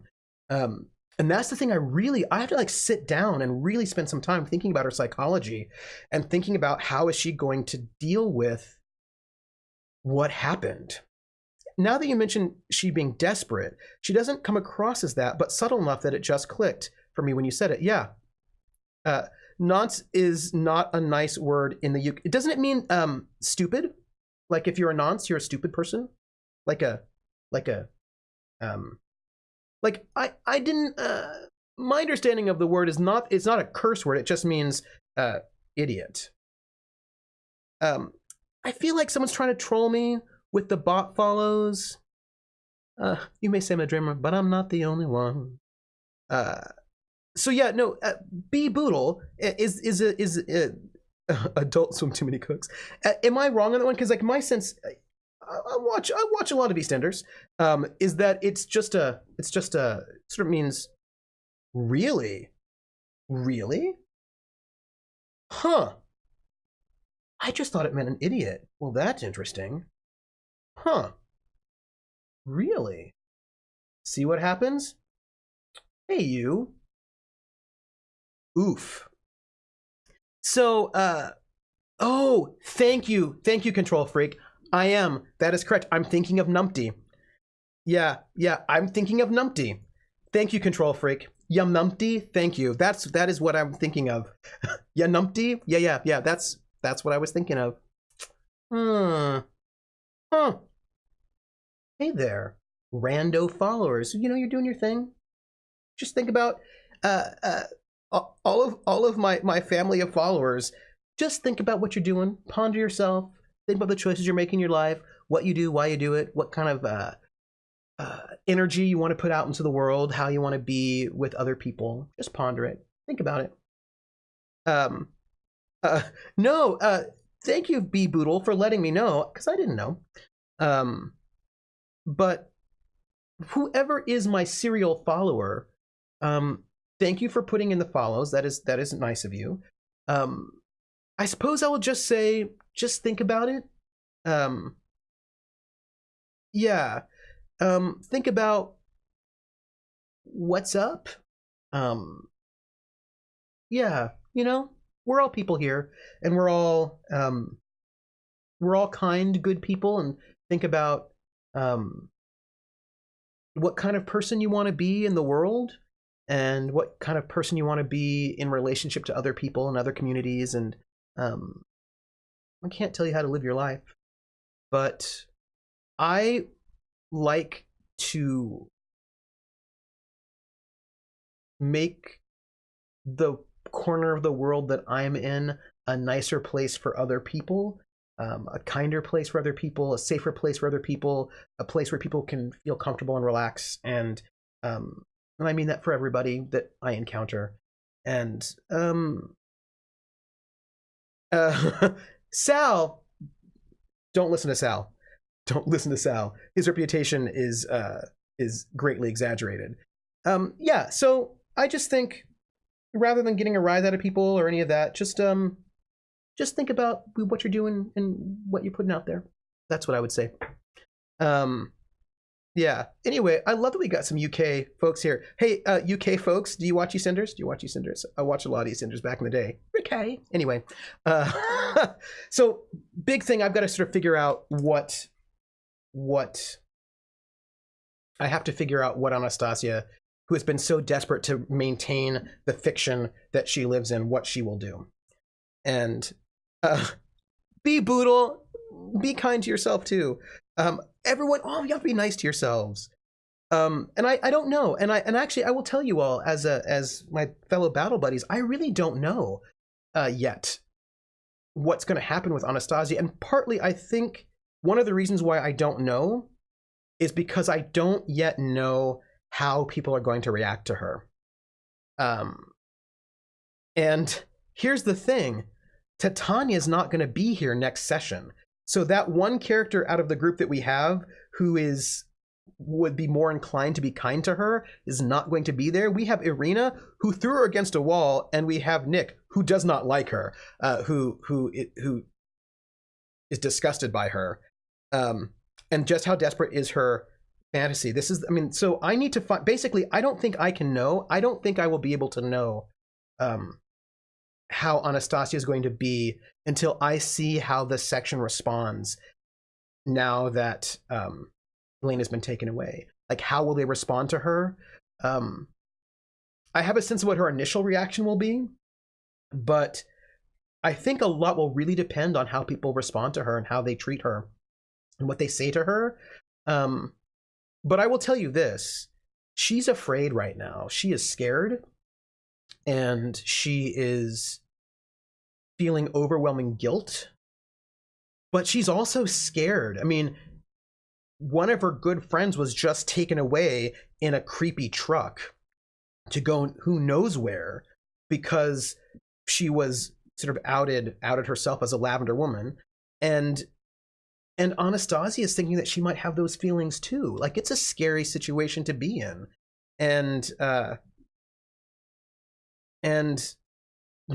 Sal's in the dumpster. And I think that this is a thing to note about her, that she's frightened, like that she is she's feeling super alone and isolated and scared, and that is not, yeah, so like I don't like, yeah, we're still friends, right? And I don't know, and I think that there's going to be a lot of, it's going to have to do a lot with how people respond, and I don't know what that is. I don't know what that is going to be. So I can't, and that's the problem. I'm stuck because I can't really plan it. I don't know what will happen until we get there. The dumpster fire does keep it warm. I'm being kind, Trooper. It's just that Sal likes to be mean to others. Looks like mean. This is fair. This is fair. Can I tell you all a secret? I'm going to tell you a secret. It's a secret on the internet that nobody knows. And I'm going to be vague because things are not confirmed. And even if it's done, I don't know what's going to happen to it. But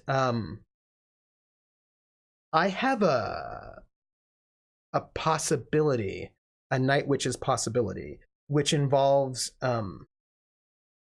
maybe recording a scene offline and then sharing it with you all.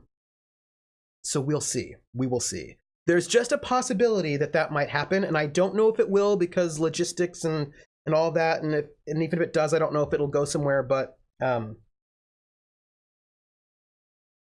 there's a possibility for an offline scene to figure out a couple of things, and if that happens and I can get it shared, then I will do that. So we will see.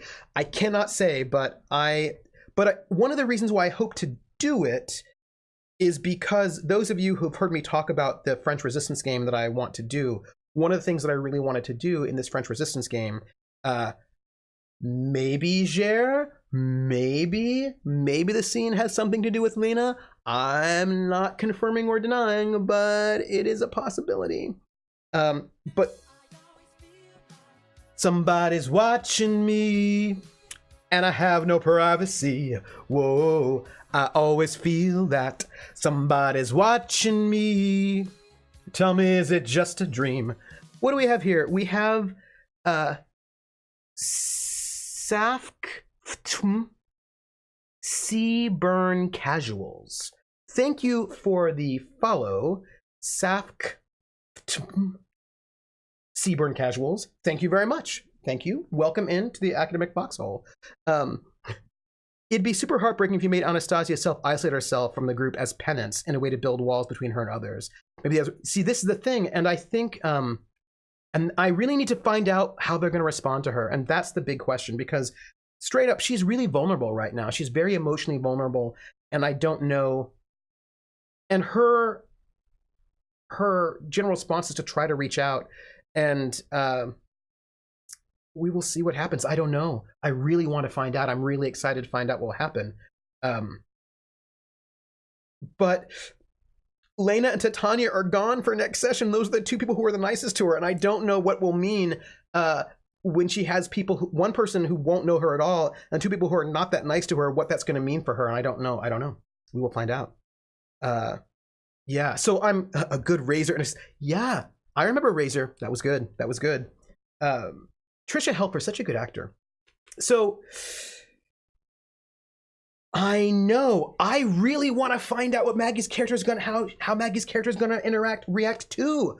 Oh, I can't wait for next week because I want to know how they're all going to react. Because we also have a new character coming in, so that's a thing, and we will, and a thing that I want to do for my time in the military.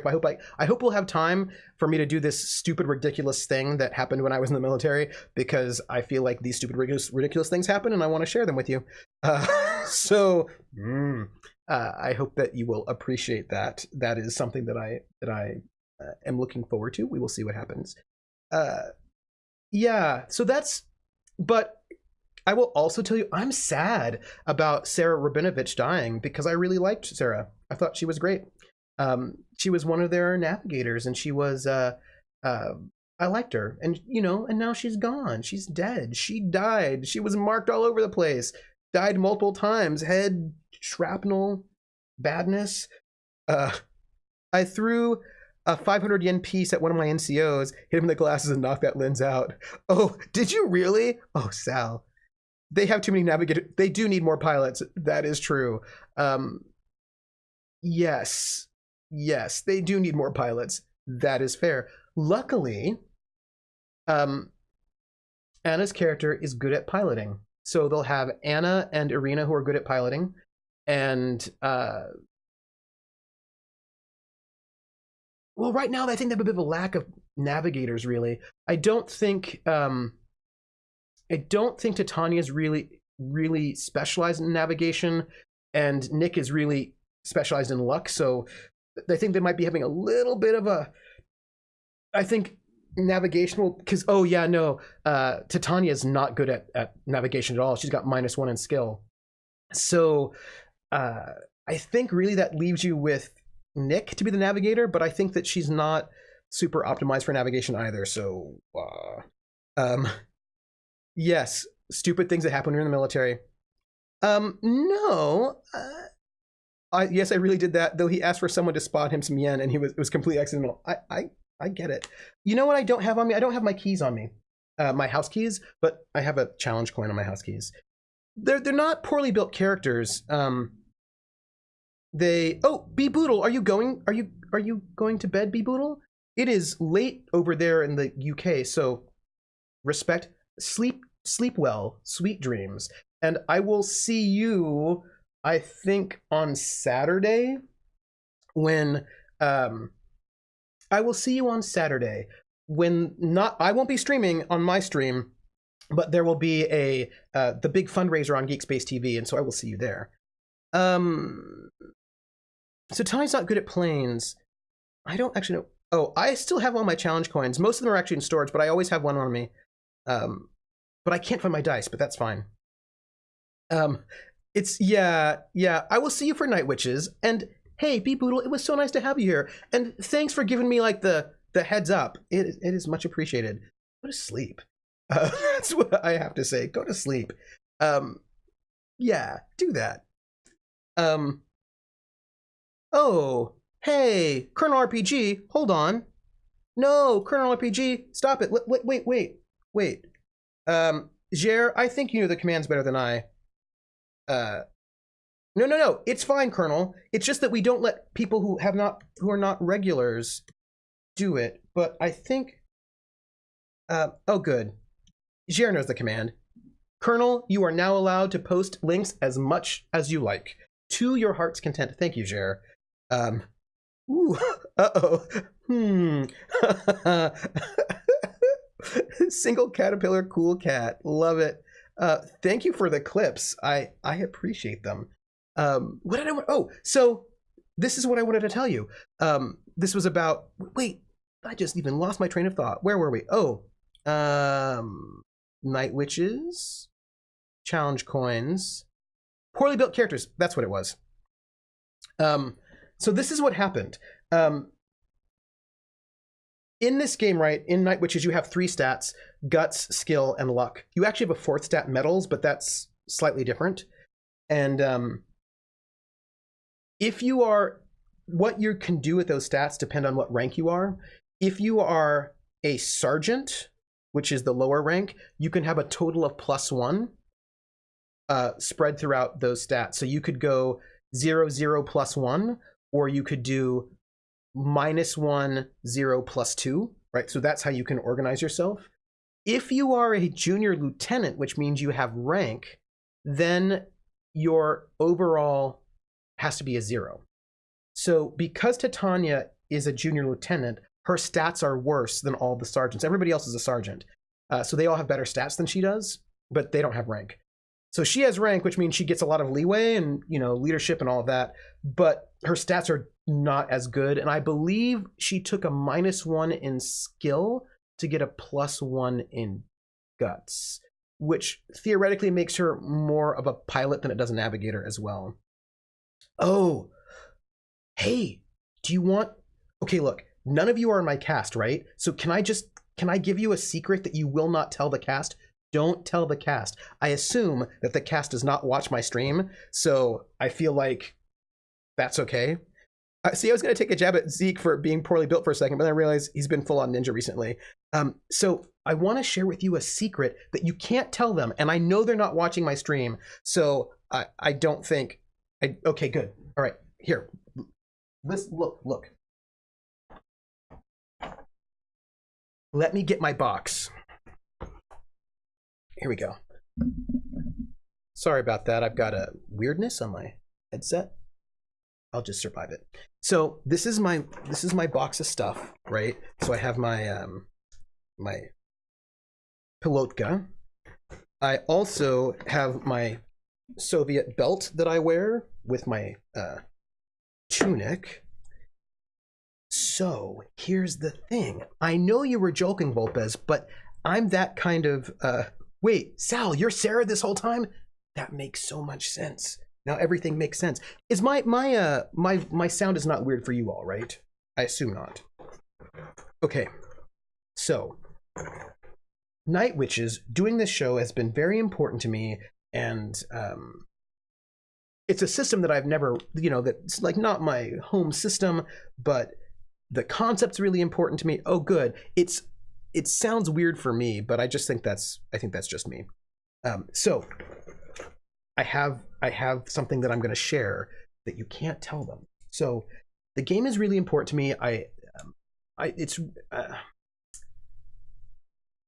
Basically, I really value stories of everyday people, everyday heroism, and I understand that for many people, there's no point doing an RPG if there's no magic, or superpowers or that kind of stuff. They really want like the big, the flashy, the power. And I also understand that Night Witches is a particularly brutal system. Even if it's not through death, it's through it's emotionally brutal. I mean, Sarah Abrinovich just died last episode, right? And a lot of that's going to happen. So I really appreciate that I have a cast of people who would be willing to do this game with me. And they're witches, they're automatically magic, like Sailor Moon. And I was listening to an all play, an actual play of Night Witches, because before I ran it for Aneo and that gang, or for Night Witches, or for Geek Space, I went and I listened to and watched as many different actual plays as I could to get a sense of how it goes. And I watched one which I thought was pretty good, but the game ended prematurely after only a couple of sessions, because one of the players was like, I just don't like this. This is just too depressing. Like she had a potential lover, and that lover died in a plane crash, and she was devastated, and she's like, my boyfriend's dead. Nope, I'm out of this game. And like there was, I understand that a game like this is a kind of a hard sell because it is emotionally brutal.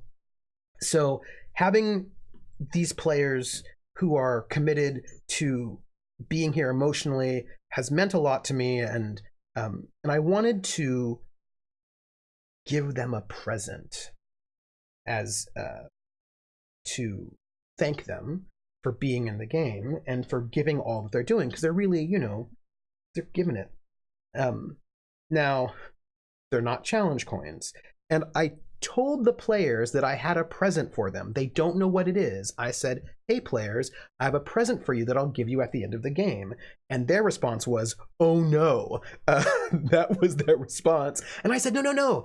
It's not a present that I have for your characters, which would probably be death. It's a present that I have for you as players. So I want to tell you what I gave them. I ordered this from Russia. So I got this from the Ukraine, as where it came in, because a lot of the Soviet surplus stuff you get through the Ukraine.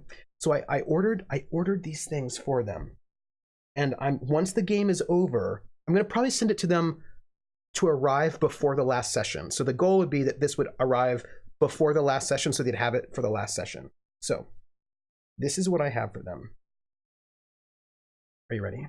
Here, let me see if I can get this right. This right here, I have one for each of them. I have one for every single player. This is the medal that was awarded for surviving the Great War. So this is the World War II commemoration medal. This medal commemorates, right, the Great War and, you know, surviving it. So I have one of these for each of the players. They don't know about it. Don't tell them. They're not watching my stream. It's fine. And before my goal is before the last, like maybe like a week before the last, like right before, I'm going to well, the Great Patriotic War in Russian is World War II. The Soviets we call it World War II, and they call it the Great Patriotic War. World War I, I believe they call like the Russian Civil War or something like this, but we call the First War the Great War. But the Russians call World War II the Great Patriotic War. And so I went and I got, yeah, the presents for the characters would be like a large bowl of borscht and also death. So I have medals that I will award the players for all of their awesomeness. Don't tell them that that's what I'm doing, but that's what I'm doing. I am, because, you know, I want to honor them. I also want my audio not to be so tricky. It's not doing what I want it to do. That's bad. What is level above best GM? Aw, thanks, Colonel. Yeah, World War I was the Tsar's War. Thank you, Carlin. Right, so like different people call it different things depending on where you're at, and I just wanted to give them that, and you know, because that would, like, I feel like that would be a really nice gesture to end the campaign. And I will. I don't know if you know this, but Soviet soldiers during World War II, they didn't have enough paper for envelopes, and so they would they would write letters, and they would fold the paper into these triangles that were so they fold them into these triangles, and they would address these triangles, and they would mail them, and they wouldn't have to pay for stamps or anything, but these would be mailed. And of course, what's great about folding the triangles that way is that they cannot be sealed so that the polo truck can just read your stuff, because that's what happened. But I'm going to write each player a letter thanking them for being in the game. I'm going to fold it in the triangle, put the medal inside the triangle letter, and then put that in an actual envelope. And I'm going to mail it to each one of them, and I will say, don't open until the last game, and then they will have it for the last game. That is my plan. Don't tell them. Oh, Colonel, I appreciate you know how to fold those triangles? They are really cool. They're super cool. Yeah. And so I just thought that was like, I was like, let me learn how to fold these triangles. And I thought that was really cool, just to like a nice end it nicely. And that's the last session will be the last Saturday of March. So we just finished the first month. We've got 2 more months left before we're done, and we'll see how far we get. I think paper footballs are a little bit more densely packed to give them a little bit more weight. Right, paper footballs have a little bit more heft and weight to them. These letters are a little bit thinner, is what I would say. They're close, but they're not 100%. I mean, they're in the realm. But yeah, they sort of look kind of like envelopes, but they are, I wish I had one with me, but moving.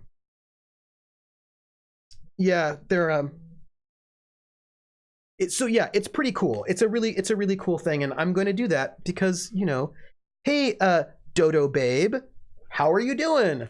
I am a bookworm. It is true. It is fair. I am doing well. How are you? Welcome in. We are nearing the end of my stream, but we've got a little bit of time. Let's see. I would fold a water bomb. Hold on. Let me copy link. And let's see, is this what I'm looking at? Oh no, this is actually not them. This is not what they look like. Let me see if I can find it. Russian paper folding. That is not what it looks like. triangle. Letter locking. Here, I've got it for you. Yeah.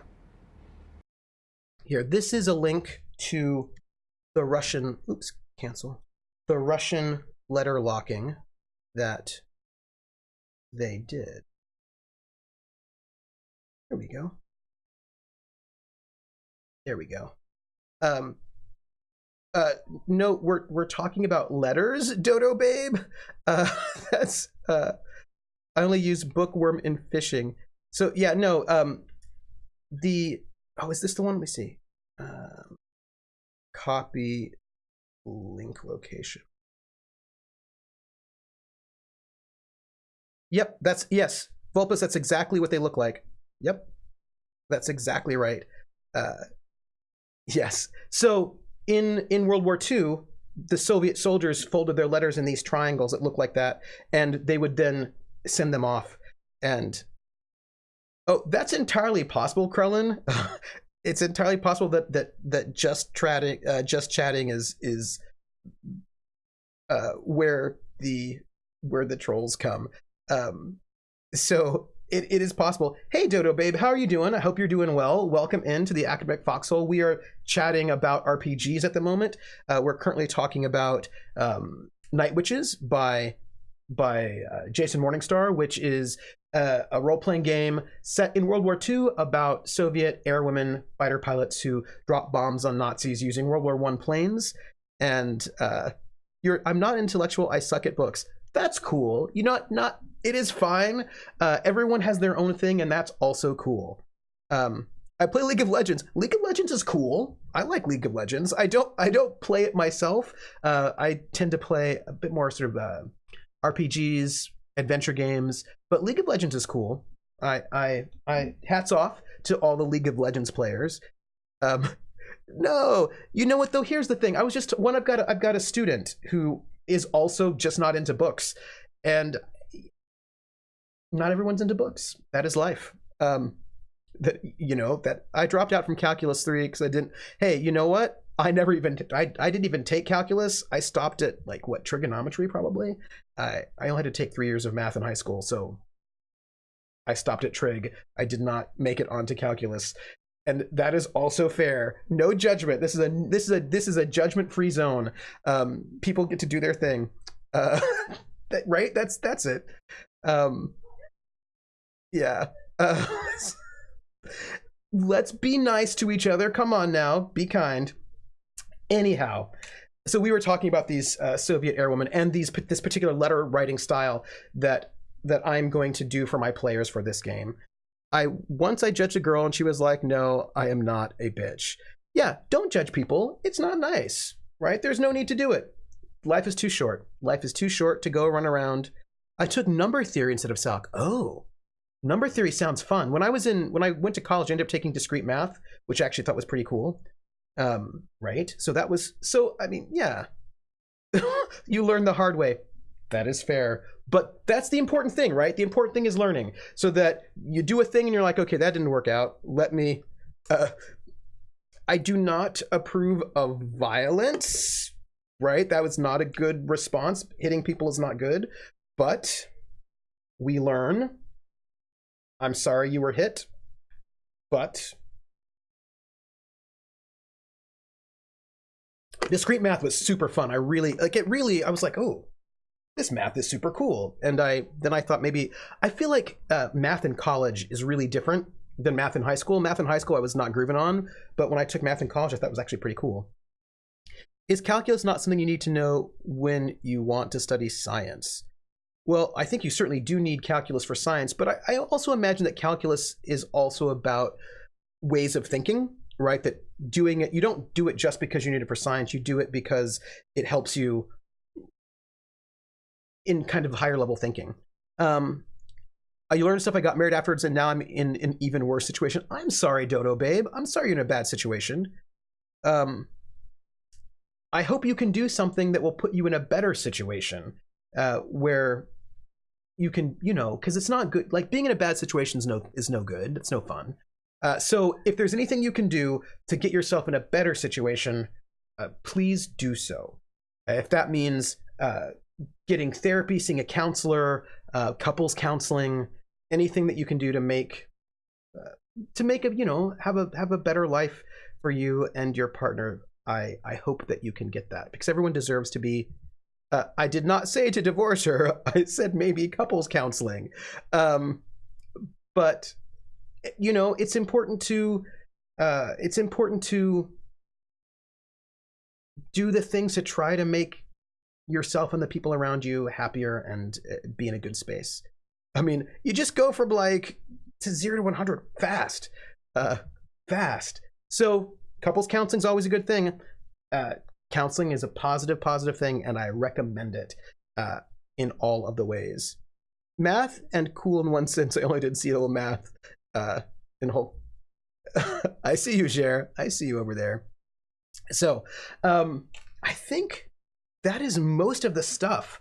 This was our all chatting all the time stream, which normally we would be playing Where the Water Tastes Like Wine. Apparently more people are excited about chatting than Where the Water Tastes Like Wine. That's fine. We talked about our RPGs. It was great. I want to thank everyone who's been here today. It was wonderful to have you here, and I really appreciated talking through structured RPGs and what do we think about characters and some spoilers for Night Witches. You can find me in an hour. I will be hosting Critical Role if you want to hang out. And oh no, Sal, it is totally working, but we got distracted. It is right now. I am looking at the game on my chin me, and I have no privacy. Whoa, I always feel that somebody's watching me. Tell me, is it just a dream? Thank you for the follow, Dodo Babe. It is much appreciated. Thank you very much, and welcome to the Academic Foxhole. Hang out with us if you like. I've been looking at this menu the entire time. This is like what I've been doing. Yeah, Krellin encouraged my no game playing by making me talk about RPGs. Thank you very much, Doodoo Babe. Thank you very much. They do need a better acronym. I think it should say Where the Water Tastes Like Wine. I don't know what they're doing. It should say Where the Water Tastes Like Wine, my title. Yeah, so what I want to say is thank you. In an hour, I'm going to be hosting Critical Role here on my channel if you want to hang out with us and chat with us, because we are kind and friendly and we are very welcoming. You can also see me this Saturday. I'm not streaming on my channel regularly. Normally I stream at noon Eastern time on my channel, but instead Geekspace TV is doing a fundraiser from 9 to 9, and I'm not streaming on my channel because I'll be hosting them. So watch Geekspace TV on Saturday, and Saturday at 3 p.m. Pacific, 6 p.m. Eastern, I will be running Night Witches, the RPG, over there on Geekspace TV, which you should totally come and, watch the show, which we were talking about today. And, food. I need food. That is true. I wish time zones were a thing as well. Time zones. Thank you. No, don't quit your job, Colonel RPG. You know what? I will tell you, if I could pick up and just do RPGs full time, I would, because that would be great. But we can't do it yet. I see some Hassenpfeffer. I don't actually know what I'm going to eat. I had some nice food right before stream, so I'm going to figure out what I'll have. If I quit my job, I'll end up like you. Wait. If I quit my job, I'll end up like Curlin. That means I'm going to be a person that knows lots of cool stuff. That's not a bad thing. Oh, universal basic income. Yes. Hassenpfeffer, that should be 2 Fs. Pfeffer, I believe. So come and see me in an hour if you like, here to watch Critical Role with a good community. And then this coming Saturday, 9 to 9, go to Geekspace TV, where I will be running Night Witches at 6 p.m. Eastern. We all want to quit our jobs. We gotta get out of here. What is that song? We gotta get out of this place. If it's the last thing we ever do, we gotta get out of this place. Let's be professional GMs, me and you. That's what it is. Oh my goodness. So I will send good love and respect. So everyone, thank you so much for being here. I'm going to set up my schedule for February on my channel pretty soon, like probably while we're watching Critical Role. And thank you for being here, everyone. I really appreciate it. You've all been really wonderful. You're a great community, and like, be awesome to each other. And I'm going to go get some food, and I will catch you on the flip side. Bye, everybody. And Jer, you're the best mod. Take care, everybody. Bye.